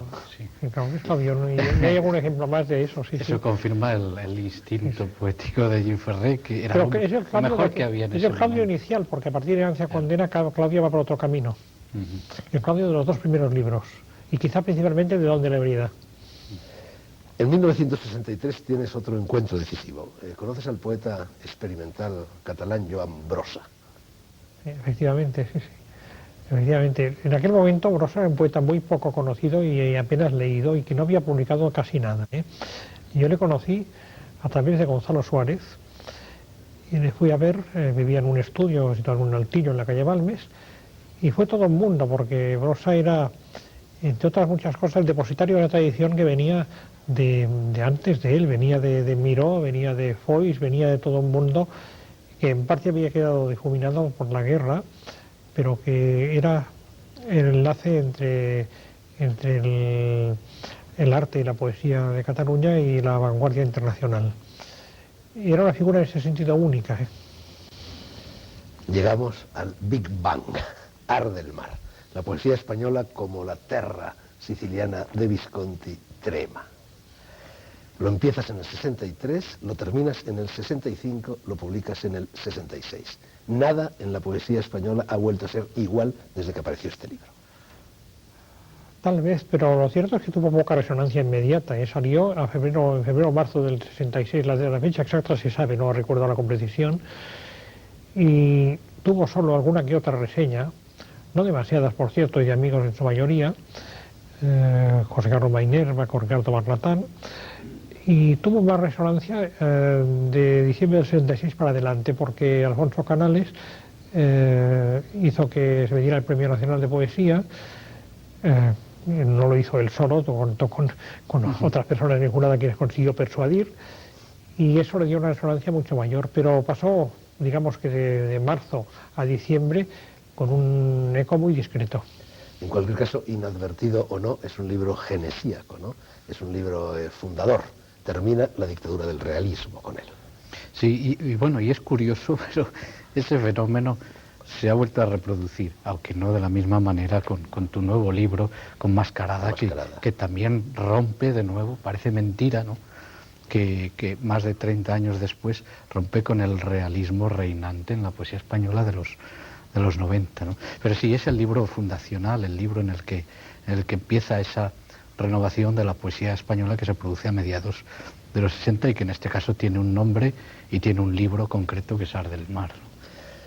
Y en este libro y en toda la poesía que en este libro va a echarse a caminar, surge el culturalismo, la expresión de la identidad a través de referencias o correlatos culturales. Guillermo Carnero, que por cierto acaba de obtener el reciente Premio Nacional de Literatura Felicidades Poeta, dice que se trata de usar la primera persona y al mismo tiempo de eludirla por un procedimiento indirecto de expresión del yo mediante la mención de un personaje histórico situado en una coyuntura vital análoga a la que el autor siente. Esto lo hacía también, por ejemplo, Cavafis.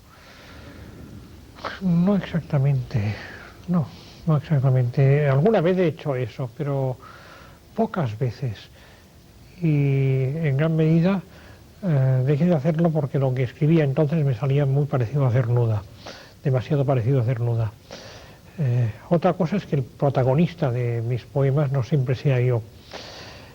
Sin embargo, debo decir, tanto en el caso de Ars del Mar como en el de Mascarada, que al escribirlos mi intención consciente o deliberada no era, por cierto, romper nada con la poesía que me rodeaba. Me intentaba expresarme a mí mismo y de paso, en la medida de lo posible, crear belleza.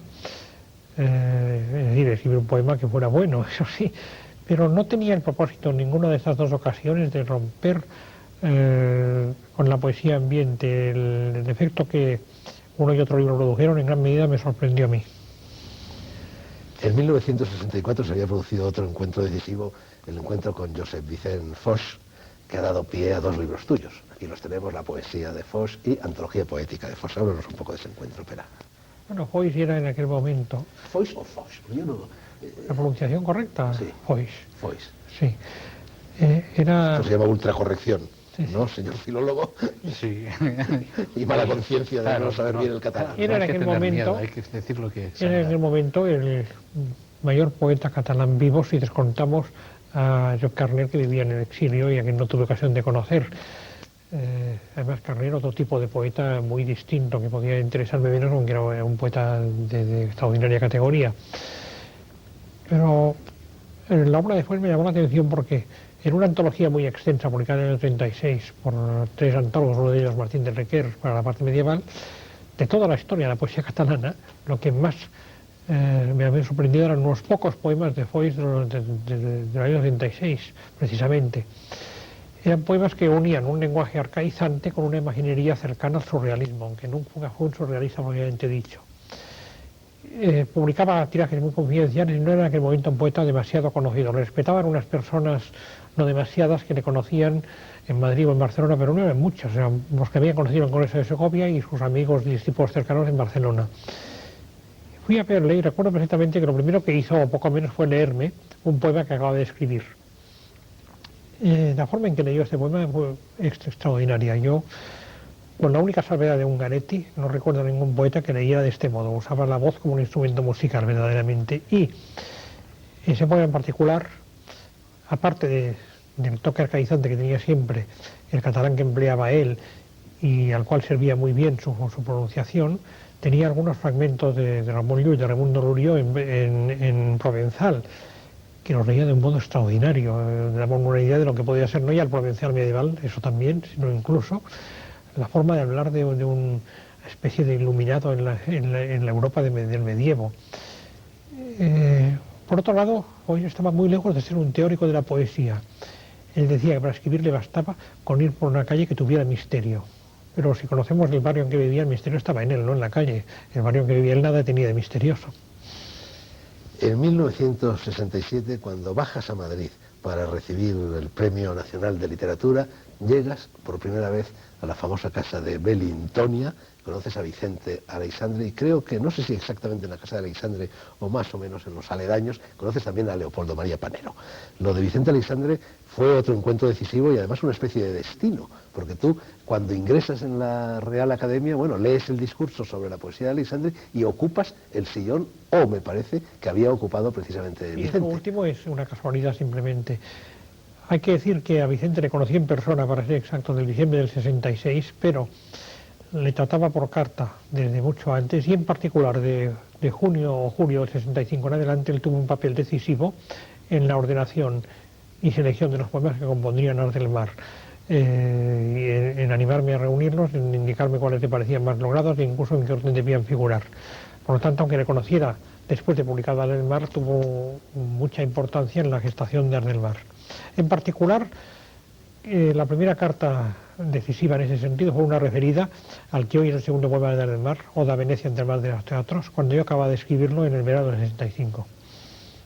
Y fue también más o menos por entonces cuando entraste en contacto con lo que se llamaban los jóvenes turcos, ¿no? Guillermo Carnero, Ana María Moix, o Moix, ¿cómo debo decirlo? Moix como Moix.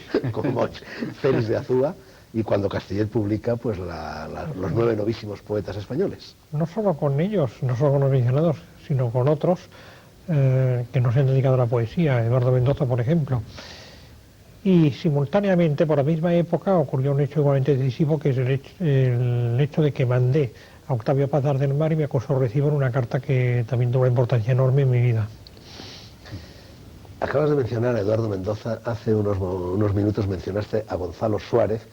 Me parece que fue en 1970 también cuando empezaste a trabajar en Seix Barral. En septiembre del 70. Bueno, tú siempre has tenido cierta vocación de descubridor de talentos. Fuiste de los primeros que descubriste el talento de Gonzalo Suárez, también Eduardo Mendoza, años después Muñoz Molina, Julio Llamazares. Bueno, el caso de Gonzalo, la verdad es que nunca he llegado a editarle, y que cuando le conocía publicaba, aunque era una editorial muy curiosa, una editorial que vendía los libros solo en las estaciones de ferrocarril. Un amigo suyo, sí. Santiago Farri se llamaba la editorial. Y no conozco de esa editorial otras publicaciones en libros de Gonzalo, pero aunque escribí sobre él, nunca he llegado a editarlo. En el caso de Eduardo Mendoza le conocía desde la facultad. Con él y con Félix Azúa nos encontrábamos en la barra del bar de la Facultad de Derecho. Se cuenta siempre que André Gide, cuando realizaba para Gallimard una tarea parecida a la que tú realizas en Seix Barral, tuvo equivocaciones clamorosas, concretamente rechazó a La búsqueda del tiempo perdido o La sombra de las muchachas en flor, ¿no? ¿Tú has tenido también alguna equivocación clamorosa? Todos hemos tenido grandes equivocaciones. En el caso de dicho equivocación tiene más disculpa de la que parece. Él conocía a Proust en persona y no acababa de tomárselo en serio porque su imagen social le parecía muy frívola. Y lo que le irritó, según creo, no es que leyera el libro entero, ni mucho menos. Vio una frase, hablando, creo recordar que de la abuela, de la tía, de la tanta Leonina, tía del narrador, en el que se hablaba de su frente, de las vértebras de la frente. Eso de que en la frente hubiese vértebras, así le sacó de sus casillas, que son las vértebras de la frente. Entonces, este Petimeta, que conoce los hombres, se ponía a hablar de las vértebras de la frente. Tiene cierta disculpa si le caía mal y si tenían a lo mejor una relación deteriorada. Pero todos los que trabajamos en el mundo de la edición nos equivocamos muchas veces. Procuramos no contar más que los aciertos, pero siempre hay muchos errores. En 1968 escribiste otro libro parcialmente inédito, Extraña fruta. Así es, sí. Iba a salir en una extraña colección que quedó en Nata en Canarias, y luego al final, como esa colección no apareció, pues no llegué a publicar el libro. Publiqué los poemas que me parecían mejores y luego se han quedado por ahí. Pero lo fundamental está publicado. Y también escribiste una novela corta titulada La calle de la Guardia Prusiana. Eso sí, que al final lo he reencontrado y quiero publicarla de alto voltaje erótico. De alto voltaje erótico. Tanto como alto voltaje leída hoy no lo parece. En aquel momento suficiente para que no se pudiera publicar en España, pero hoy ya no parece tanto voltaje. No sería para la colección La sonrisa vertical en la actualidad. A tanto no llegaría. Preguntar precisamente. A tanto no llegaría. Si lo sabe Beatriz de Moura y si lo sabe. A tanto no llegaría. Me está llevando un ojo, por cierto, pero bueno. Bueno, de todas maneras habíamos adelantado antes esa fecha de 1970 de aparición de los 9 novísimos poetas españoles. El propio Castellet, en ese libro que también sacudió los cimientos, y no solo los cimientos, sino todo lo demás, de la poesía española, el propio Castellet reconocía en una nota de agradecimientos que llevaba la antología al comienzo que tu intervención había sido decisiva en lo relativo a la selección de los poetas y de los poemas. Sí, eso es cierto, nos hemos sido siempre muy amigos, tuve esa influencia. Tenía esa antología una intención estratégica que creo que cumplió bastante bien, y contó con 2 complicidades importantes. La de Vicente Alexandre, que se sentía muy a gusto impulsando ese tipo de cambio, y la de gran parte de los poetas de la generación de los 50, que en unos casos, por razones de amistad y personalidad personal, y en otros por una afinidad mayor de la que se cree, aunque su poesía era muy distinta, nos apoyaban. Fundamentalmente pienso en Gil de Viedma, que era el que teníamos más cerca por vivir en Barcelona. Otra cosa es que luego, no a todos los poetas de los 50 les gustará eso, porque no tardaron en advertir que por encima del afecto personal existía, en algunas ocasiones, el típico reflejo de ir a la generación de los abuelos para arrinconar un poco la de los padres. Pero en definitiva las relaciones personales nunca llegaron a deteriorarse de modo grave y en el momento actual no creo que existan problemas. Cosa distinta es que los poetas de la generación que siguió la mía hayan repetido la maniobra y en su caso naturalmente los abuelos son los poetas del 50. Los rasgos connotadores de aquellos novísimos y de la secuela que aquella antología trajo, pues era el culturalismo, el venecianismo, el kitsch del kitsch, y todo eso, dices tú, lo camp, todo eso estaba en la poesía de Pera, ¿no? Sí, estaba, lo que pasa que luego, en fin, eran elementos que no eran sustanciales, creo, en la poesía de Jim Ferrer, que luego, sin embargo, luego sobre eso se ha puesto la lupa y a partir de ahí, pues, vino la secuela y nació el culturalismo. Y Ferrer no es culturalista, yo no lo definiría nunca como un poeta culturalista, sin embargo, dio origen en España, en ese contexto, a la poesía culturalista, ese es o a la poesía ginferreriana, ¿no? Entonces, a veces se le ha acusado a los novísimos, y en el caso concreto a Jim Ferrer, de errores o abusos que cometieron los epígonos, pero que no cometieron ellos. En el caso de Jim Ferrer, ese, llamemos culturalismo entre comillas, tenía un sentido, tenía una función, ¿no? Esa función de proyectarse en máscaras o en espejos, es decir, para no expresarse de una manera directa. Pero en la poesía que vino después, la de los epígonos de los novísimos, eso se convirtió en un elemento fundamental y casi único del poema, ¿no? Tú por aquel entonces, en 1970, ya habías dejado de ser Pedro y te habías convertido en Pera. Sí, porque Vicente Aleixandre me indicó que un escritor solo podía tener un nombre, que si escribía en catalán y firmaba en catalán, no podía firmar de otro modo, aunque escribiera cosas y las publicara en castellano. Y eso es cierto. Fíjate que, bueno, Arrabal, el del problema, porque firma Arrabal y nada más que Arrabal, pero Jorge Semprún no firma Georges Semprún, firma Jorge Semprún, publique el idioma en que publique. Había habido una tradición en catalán de traducirse el nombre. Pompeu Fabra había firmado como Pompeyo Fabra y Joan Maragall como Juan Maragall. Esa tradición se perdió.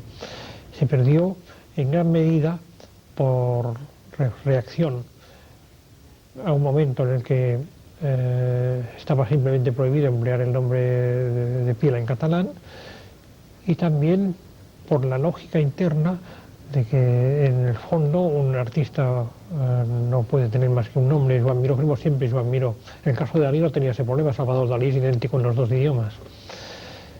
Y si más allá del nombre me preguntas por la lengua, empecé a escribir en catalán en enero del 70. Tengo aquí una nota que no comprendo demasiado bien. No sé si se debe a la confusión laberíntica de estos guiones. Al lado de lo de ya eras Pera, ya no eras ya Pedro, tengo una nota que dice la náusea que te producía Lagós Divín y algunos jóvenes escritores castellanos. Sí, bueno, esa es una frase de aquel momento que debe tener en su contexto, no lo he leído, pero recuerdo el libro, un valor polemizante y estratégico, pero que no suscribiría hoy, desde luego. 1970 es un año decisivo en tu vida por tantos motivos, pero sobre todo porque tienes otro encuentro determinante, quizá el más determinante de tu existencia. Empiezan tus relaciones con la pianista catalana María Rosa Caminals. Pues es un hecho que esa frase, por lo demás, es textual del prólogo de Luis García Jambrina. La conociste siempre en el líquido amniótico del cine, ahí a la presentación de un libro sobre cine, me parece, en la Terraza Martina. Pero eso fue anterior de un par de años, esa historia, antes, ¿no? Eso del libro sobre cine, el libro sobre cine concretamente era Cine y Ciencia Ficción de Luis Gasca, presentado por un gobierno en un lugar desaparecido, la Terraza Martini. Pero eso fue unos 2 años antes, hacia el 68 sería. Sí, fue el vislumbre, ¿no? La primera vez que te citas con ella fue en el Ritz. Y el Ritz fue más tarde, como digo, sí, eso sería fin del 69 con el 70, creo. Sí. Y en fin, el Ritz a partir de ese momento pasa a formar parte de su puede mitología. Que fuera incluso fines del 69, no estoy seguro, pero en todo caso comienzo del 70 seguro. Noche en el Ritz, evidentemente es una alusión a aquel encuentro y a esa mitología. Es también el rescate de un título de Manuel Puig que no llegó a emplear en una novela que luego se llamó De Buenas y Hacer, pero me pareció adecuado usarlo. y será siempre María Rosa, Secretos son los caminos de la literatura, la que desencadena este libro, El agente provocador. Bueno, y publicado otro en libro, 1998. Mascarada. Son dos libros, El agente provocador y Mascarada. Mascarada lo tenemos por ahí. Tiene que estar en alguna parte, ¿no? Sí, sí, está aquí. Sí, que son dos libros complementarios de alguna manera. Bueno, El agente provocador, Pera, es un libro de memorias, o una especie de libro de memorias. Es una cosa muy rara. En primer lugar, está escrito en dos tiempos separados por casi 20 años. Empecé a escribirlo en el 79, lo interrumpí, lo volví a retomar en el 96, 97, 98. ¿Y eso por qué fue? Eso es muy curioso, ¿eh? Yo escribí los primeros capítulos, en el 69 están ahí fechados los 3 primeros. Lo interrumpí por razones diversas, que ahora me es difícil analizar de modo objetivo, pero el caso es que quedó ahí parado. En poco tiempo escribí 3 capítulos, se quedó parado, y cuando volví a escribir prosa, en octubre del mismo año, era ya para escribir el dietario. Pero siempre tenía la idea de que ese texto debía continuar, y había conservado el guión de lo que iba a ser el texto.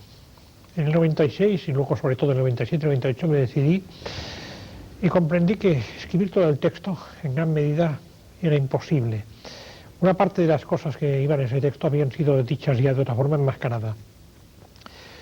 Y luego yo podía aspirar en parte a reproducir hasta cierto punto el escritor que era en el 79, pero no hasta el punto de escribir un libro entero de la proporción normal que tenía pensada, imitándome a mí mismo a 20 años de distancia, que era excesivo. Yo me dediqué entonces a escribir solo los principales y los más nuevos respecto a Mascarada de los capítulos previstos, y en ellos sí me imité a mí mismo, traté de no separarme mucho de mi escritura anterior, me separé un poco, y ahí ha quedado el texto en su extraña condición de texto escrito en 2 tiempos, más breve de lo que tenía yo previsto, pero y que nunca tuvo, ni en el 69 ni después, un papel definido en la jerarquía de los géneros. Es algo de narración, algo de poema en prosa, algo de ensayo y algo de autobiografía. Seguiremos hablando de esto después de la publicidad.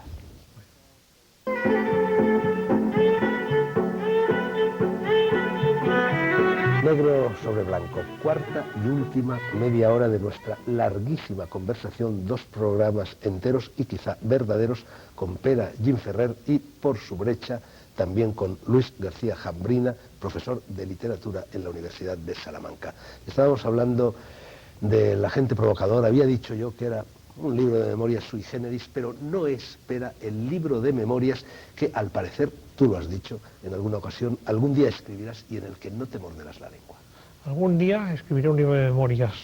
Este libro es varias cosas a la vez, pero no es en ningún sentido un libro de memorias. Para mí son 2 géneros distintos. La autobiografía es un libro que cuenta la vida de una persona o parte de esa vida, y las memorias tienen como centro no a la persona, sino a la gente a quien él ha conocido.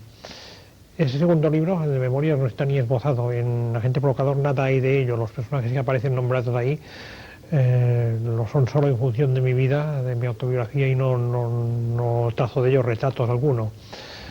Algún día, no hoy por cierto, me gustaría escribir memorias. Puede que no lo haga nunca por razones de pereza, porque es un género que, a menos que me depare a mí un estímulo especial en su escritura, simplemente en la constancia notarial de los días, por muy activa que pudiera ser para el lector, no me compensa, tiene que ser que la estructura me interese.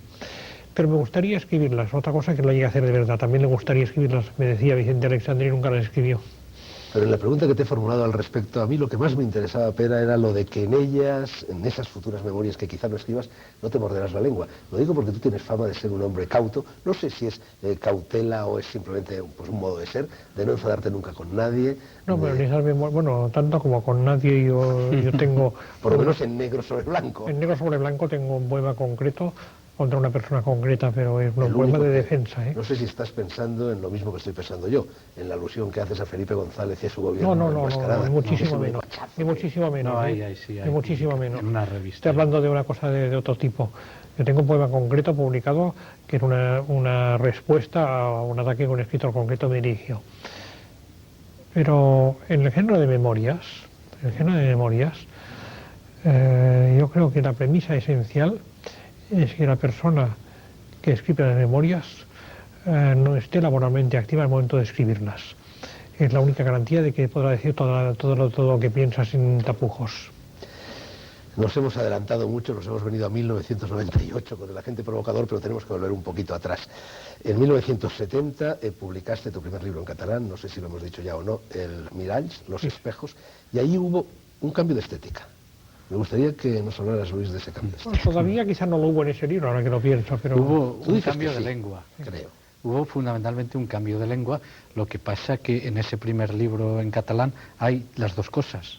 Hay la continuidad con la poesía anterior, no se puede hablar de una ruptura total, y hay el inicio de un nuevo ciclo, no sé si de una nueva estética, pero desde luego de un nuevo ciclo poético que está muy estrechamente relacionado con el cambio de lengua, porque el cambio de lengua, entre otras razones, obedece a motivaciones, digámoslo así, estéticas o poéticas, ¿no?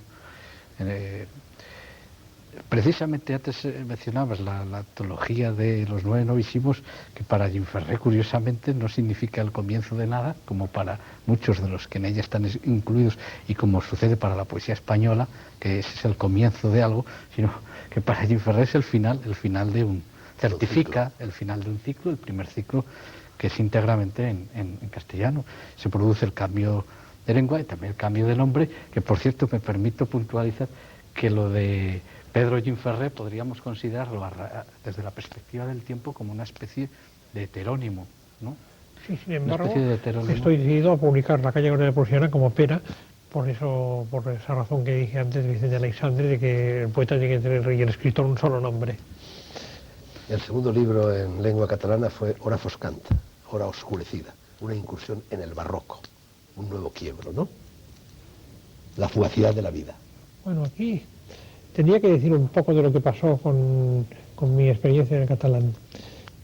Aunque haya razones de veracidad psicológica y razones de otra naturaleza muy diversa, hay unas razones que tienen su poderío, su imperio, en un poeta que se pone a escribir en catalán.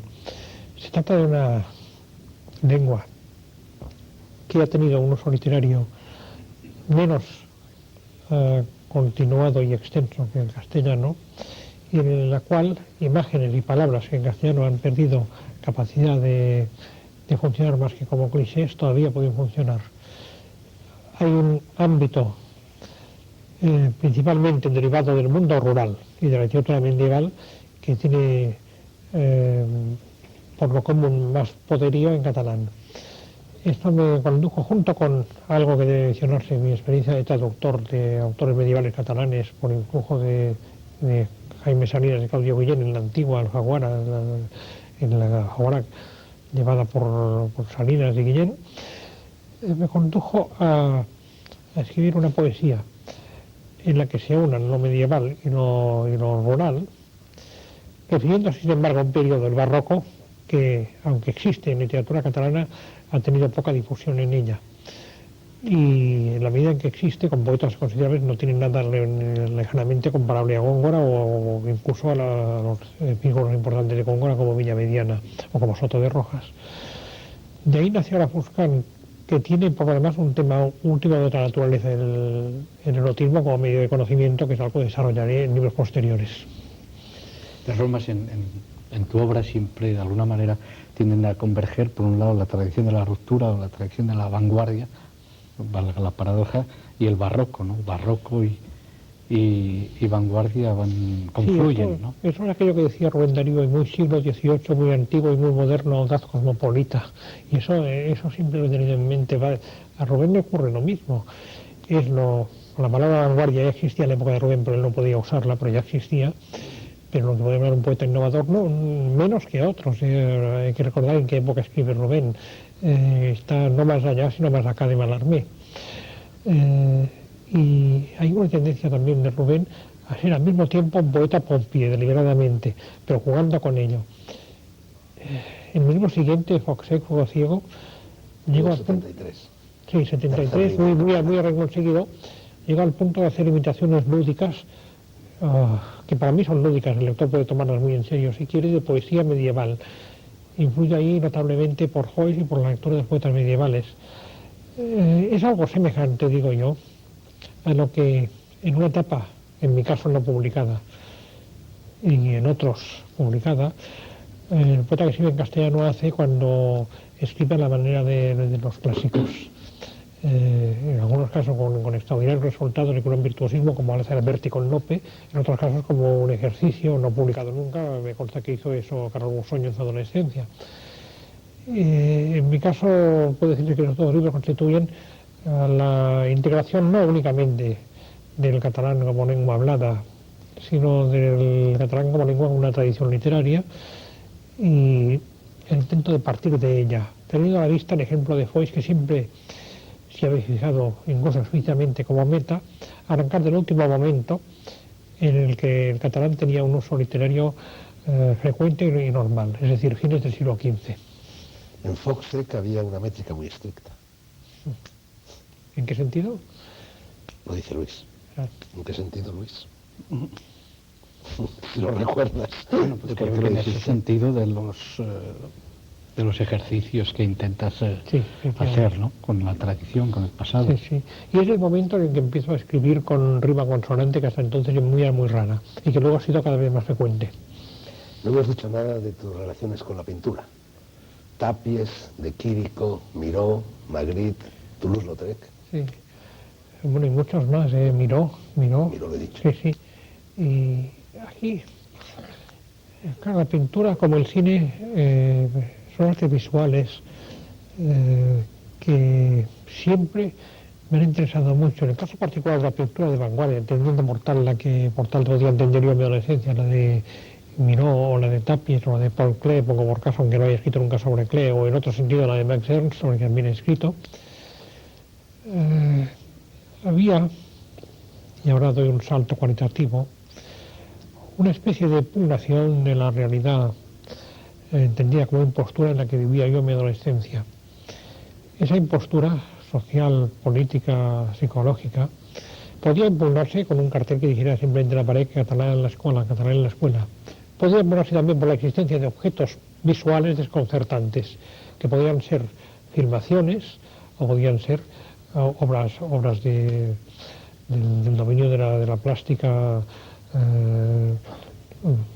de pintura, grabado, dibujo, o en algún caso escultura, aunque ella me ha acercado mucho menos. La simple existencia en Barcelona hacia el año 55, 57, 58 de una obra de Miró de Tapies impugnaba, por raro que parezca decirlo hoy, todo el orden existente a su alrededor. La existencia de una obra de estas características era una especie de mentis a lo que nos rodeaba. En los 3 poemas que publicaste en una revista catalana que se llamaba Els Marges, ¿no? Se llama, aún se llama todavía. Bueno, ahí aparecía claramente dibujado ya el amor sexual, algo que iba a dar mucho juego a partir de ese momento en tu obra, ¿no? Sí. Efectivamente, son esos 3 poemas, creía yo entonces que iniciaban un ciclo y se quedaron en 3 poemas porque con una pausa de un par de años esa temática quedó integrada en un libro mucho más extenso y complicado y vario que era el Spider, el espacio desierto. Ahí está eso y ahí está también quizá el momento de mayor confluencia en la escritura, porque en la persona no hubo muchos momentos, con la poesía de Octavio Paz. 1980 fue, Pera, un año de buena cosecha. Por una parte te hacen director literario de Seix Barral, por otra parte publicas el primer volumen de tu dietario, por otra parte te dan el premio Ciudad de Barcelona por Mirall, Espai, Aparicions, y al mismo tiempo se desencadena en ti un silencio poético que va a durar bastantes años, al cual te refieres, utilizas la palabra sequedad, por ejemplo, en El agente provocador. Va a durar hasta el 88, en el que publicas El vendaval. Porque durante ese tiempo se desarrolla una vocación que había surgido en los años entre el 70 y el 80 más o menos, la vocación de lector de prosas, particularmente novela, libros de memorias, diarios, que es aquello al que dediqué más tiempo como lector, digamos no profesional, sino como lector privado. En todo ese tiempo tuvo como resultado interesarme mucho en escribir prosa. No ensayo crítica, esto lo he escrito siempre antes y después de ello, pero sí esta especie de extraña novela, novela sin duda, pero experimental, que es Fortuny, y luego el dietario, sobre el cual además existe una cierta confusión que he percibido. El dietario fue publicado originariamente en un periódico en catalán, cada día, literalmente, el Correo Catalán, periódico que hoy no existe, y los tomos que hubieran aparecido en catalán y en castellano, con una sola excepción que mencionaré, son antológicos. El dietario completo tiene 700 páginas y solo está reunido en los 2 volúmenes de obra catalana completa. Lo demás que hay en catalán y en español son antologías de ese dietario. Nos hemos saltado como un epílogo. Como un epílogo aparece el haiku, el poema como arte del instante, del ik et nunc. Sí, en eso reincidiré incluso en algunos poemas muy posteriores del Vendaval y hasta en esto de Kenji Mizoguchi en el 98. Yo he escrito poemas larguísimos, el más largo de todos, el Spider, que tiene más de 700 versos, casi 800, 775 creo recordar, o 777, no estoy seguro. Y luego he escrito poemas de una sola línea. Ahora me sería difícil escribir un poema como la Spider, y al leerlo me asombra que fuera capaz de escribirlo sin desfallecer. Es en todo caso una poesía que no aspiro a escribir. Ahora bien, he escrito poemas extensos. Mascarada es un poema extenso, tiene 451 versos, si no recuerdo Ya mal. llegaremos a Mascarada.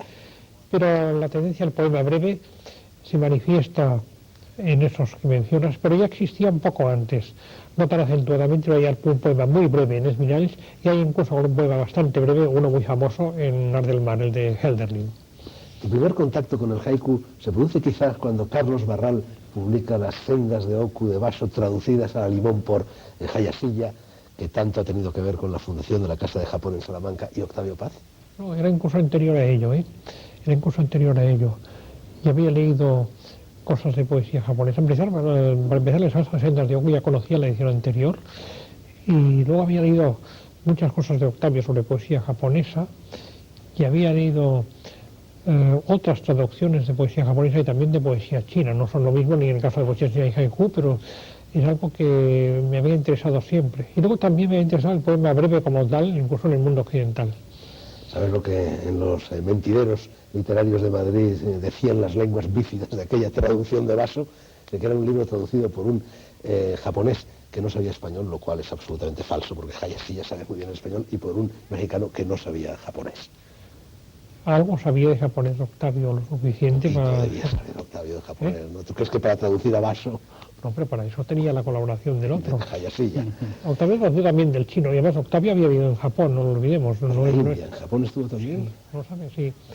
Estuvo en la embajada de agregado, creo, no recuerdo el cargo exacto, pero estuvo de agregado de embajada o algo parecido, o secretario de embajada en Japón. Bueno, yo he vivido 7 años en Japón, pero y no hablo japonés, ni desde luego hubiera sido capaz de traducir a Baso. No, sí, a 7 años no llegó Octavio, pero estuvo viviendo en el Japón. O sea, y además tenía muchos amigos japoneses, escritores, que podían hablar en inglés, y sin duda que le decían en qué consistía la métrica japonesa.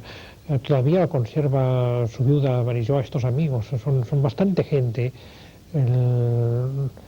El conocimiento que tenía del Japón, no sabía la lengua, supongo, más que en cierta medida, pero cómo funcionaba la métrica, eso sí lo sabía.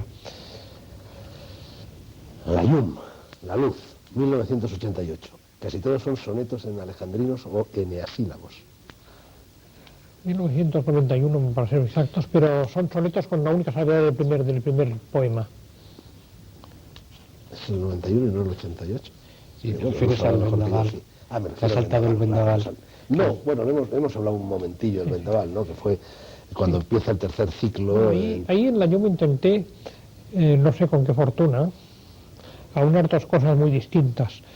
El intento de hacer algo, que eso siempre me había rondado, con la poesía que de verdad influyó a Rubén Darío, los parnasianos y los franceses, Leconte, Deleuze, Heredia, todo este tipo de gente, y por otro lado la poesía de tipo metafísico. No sé hasta qué punto salí con bien del empeño, que incluso quise poner en ello deliberadamente algo de kitsch y tratar de hacer algo con todo ello. Bueno, fue una tendencia extrema que rozaba por un lado con la poesía metafísica, por otro con el decorativismo, y traté de llegar al final de lo que había iniciado con los sonetos de la última parte de mi libro anterior, el Vendaval. Antes del Vendaval habías publicado tu segundo dietario, sí. Antes no lo hemos dicho, pero cuando... Todo el dietario se escribe y publica entre el 80 y el 82. Cuando un escritor catalán se pone a escribir un dietario, es inevitable pensar en Pla y pensar en Dors. ¿Qué hay de Dors y de Pla y qué no hay de Dors y de Me Pla? temo que de los dos hay poco, ¿eh? Hay poco de los dos. A Dors le respeto mucho, pero ha tenido poca influencia sobre mí y es más, es una escritora que no he leído demasiado. Me parece una figura muy interesante intelectualmente, pero no es una escritora que he leído mucho. Lo tengo, pero nunca he llegado a leerlo demasiado. A Pla sí lo he leído mucho, y Pla llegó a apreciar mi dietario, como cuento en el texto final que lo cierra, pero mi modelo no era Pla, y no estoy seguro de que tuviera un modelo específico. El dietario, como sabrán los que lo lean, casi no hablo nada de mí mismo. Es un dietario íntimo bastante singular en ese sentido y un libro fundamental, ¿no?, para la literatura catalana y en general para la española, porque creas realmente una obra singular, ¿no?, y que tiene un muy estrecho parentesco, de nuevo, con tu poesía, porque el dietario, igual que la novela Fortuny, también es un poco volver a tu primera época, ¿no? Sí. También te expresabas a ti mismo a través de máscaras, y es lo mismo que haces de alguna manera en el dietario. Había una intención de fragmentos narrativos, una intención, digamos, de reflexión moral, también la intención de reproducir a una escala distinta algo que hacía Mirar del Mar con personajes como Hoyos y Minento, como Agripado Viñé, como D'Annunzio, y luego otra cosa de otra naturaleza, ver qué ocurría poniendo durante un periodo largo, en este caso fueron 2 años aproximadamente, la prosa en catalán con realidades muy diversas acerca de las cuales nunca en ocasiones se había tenido ocasión de manifestar. Y así, burlando, llegamos a Mascarada, que tantas veces has salido a relucir a lo largo de nuestra conversación. En 1996, tu último libro en poesía hasta la fecha. Uno de los más bellos y exaltados cantos de amor que se han escrito nunca en España. Creo que eres tú quien lo dice, ¿no? Sí, lo digo y lo confirmo, y muchas cosas más, ¿no? Pero es un canto al amor, pero claro, al amor fou, ¿no? Al amor fou, al amor exaltado, al delirio, al deseo. Sí, al amor que rompe con lo convencional, con las convenciones burguesas, es decir, al amor subversivo en un sentido amplio y profundo de la palabra. Y creo que dentro de nuestra tradición más inmediata no existe nada parecido, de ahí que podamos colocar este libro dentro de los grandes libros de poesía, cantos amorosos de la literatura española y catalana. Es un único y largo poema en 453 eneasílabos, dividido en 65 fragmentos sin signos de puntuación, y quizá tu libro más autobiográfico. Junto con Agente Provocador, bueno, claro está. Supuesto, claro. Aunque está dado en forma muy elíptica y hay cosas que inducen a confusión al lector, no porque me lo proponga, sino porque la técnica poética confunde situaciones y lugares. Por ejemplo, mucha gente cree que una parte del poema que en realidad transcurre en Barcelona transcurre en París. Hay una parte que sí transcurre en París, pero ciertos pasajes que en nada indican en el texto mismo que transcurre en París, la gente cree que transcurre en París. Fue escrito muy rápidamente, con un impulso muy tenso, muy urgente, casi iba más rápida la escritura que la mente. Yo sabía que aquello tenía un sentido, pero no tenía tiempo de pararme a pensar en él, sabría que saldría una vez puesto en el papel. Nace de una situación única, es difícil que se repita. En ese sentido, me resigno a la idea de que no escribiré otro libro como Mascarada. Esto lo sé de antemano, estoy perfectamente convencido de ello, porque la situación que se produjo a ello, una serie de circunstancias de todo tipo, personal, literario, no va a repetirse. Pero, en fin, es una especie de extraña situación en la cual a los 50 años vuelvo a ser un poeta que tenía 20. ¿Y es un homenaje a tu mujer? También, por supuesto, trata de... en realidad el tema final del libro es el amor como respuesta a la amenaza de la muerte y a la caducidad y al paso del tiempo. Dice Prada, en Las esquinas del aire, el París de 1970, cuando el poeta Jim Ferrer se había iniciado en los ritos prohibidos de la carne y había descubierto la llamada oscura y orgiástica de la muerte.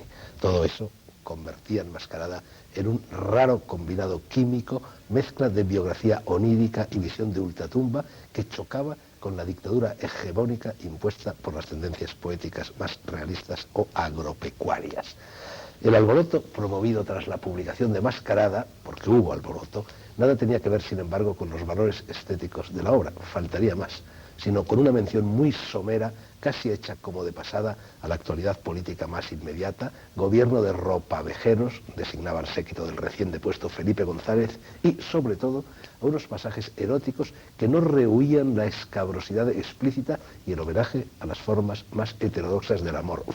Me salto unas líneas. El poeta Jim Ferrer no se recataba de invocar el ángel de la coprofilia y de celebrar la gravidez de unas nalgas femeninas que regalaban un reguero de perlas foscas y un aroma de ámbar subterráneo.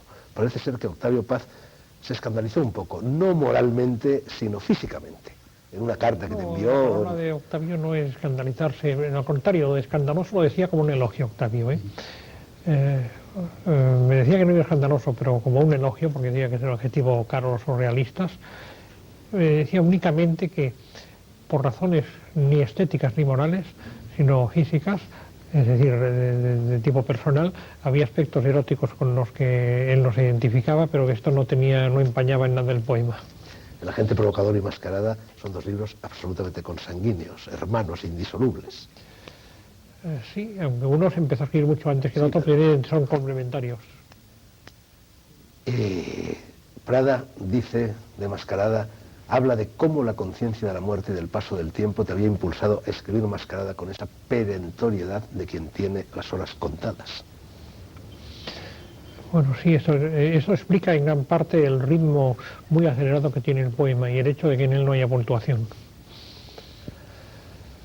En esta edición de Noche en el Ritz hay un texto en prosa escrito el viernes 5 de agosto de 1994, publicado en el diario ABC. Es un autorretrato en el que rítmicamente empiezas diciendo: naturalmente soy la misma persona que solía ser. El envejecimiento es un simulacro, fingimos que dejamos de vivir en el instante eterno y pleno que es nuestra juventud.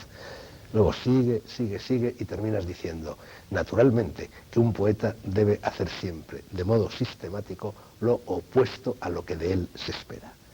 Naturalmente que nunca cumpliré 40 años, los que tenías, me imagino, cuando lo escribiste.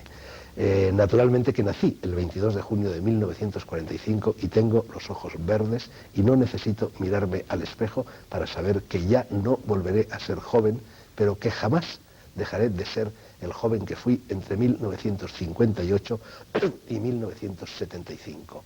Naturalmente que a todo esto le llamo mi vida. Naturalmente que todo esto seré yo en mi muerte. Espera, el otro día le pregunté a otro escritor catalán, aunque no en catalán, Salvador Pàniker, lo mismo que ahora te voy a preguntar a ti. Tú estás aún muy lejos de eso y de esa poética, porque poética es, pero, como decía Gil de Viedma, a la larga, envejecer y morir es el único argumento de la obra. A ver, de esto trata en parte mi obra, Esto trata en parte mi obra. Es difícil aludir a eso en una entrevista. En algunos poemas he tratado de cernirme sobre esta cuestión. Quizá con lo que digo aquí baste, con lo que acabas de leer. Baste pues. Ahora sí que se acabó. 55 minutos de toma y daca con Pera Jim Ferrer, ayudados y apoyados por Luis García Jambrina, que sumados a los 55 minutos de lo mismo emitidos hace una semana, arrojan casi 2 horas de literatura. No está mal, aunque por mi gusto, confío en que también por el gusto de todos ustedes, seguiría charlando con estos dos señores otras 2 horas. Voy a pedir a Javier González Ferrari que me deje ocupar pacíficamente, con negro sobre blanco, toda la noche de los domingos en la 2. Y luego, cuando raye el alba, nos vamos los alguaciles y los alguacilados por ahí a tomar copas y desfacer entuertos como Don Quijote cuando salió de la venta. No estaría mal, pero los sueños son. Espera, que te den el Nobel. Luis, nos vemos en Salamanca, a ver si aprendo un poco. Gracias al Hotel Princesa Sofía Intercontinental de Barcelona, que nos ha acogido. Gracias a los dos. Gracias también por su amistosa paciencia a todos ustedes. La próxima semana regresará aquí a negro sobre blanco la madre literatura. Entre tanto, lean y vivan. Son dos caras de la misma moneda. Buenas noches.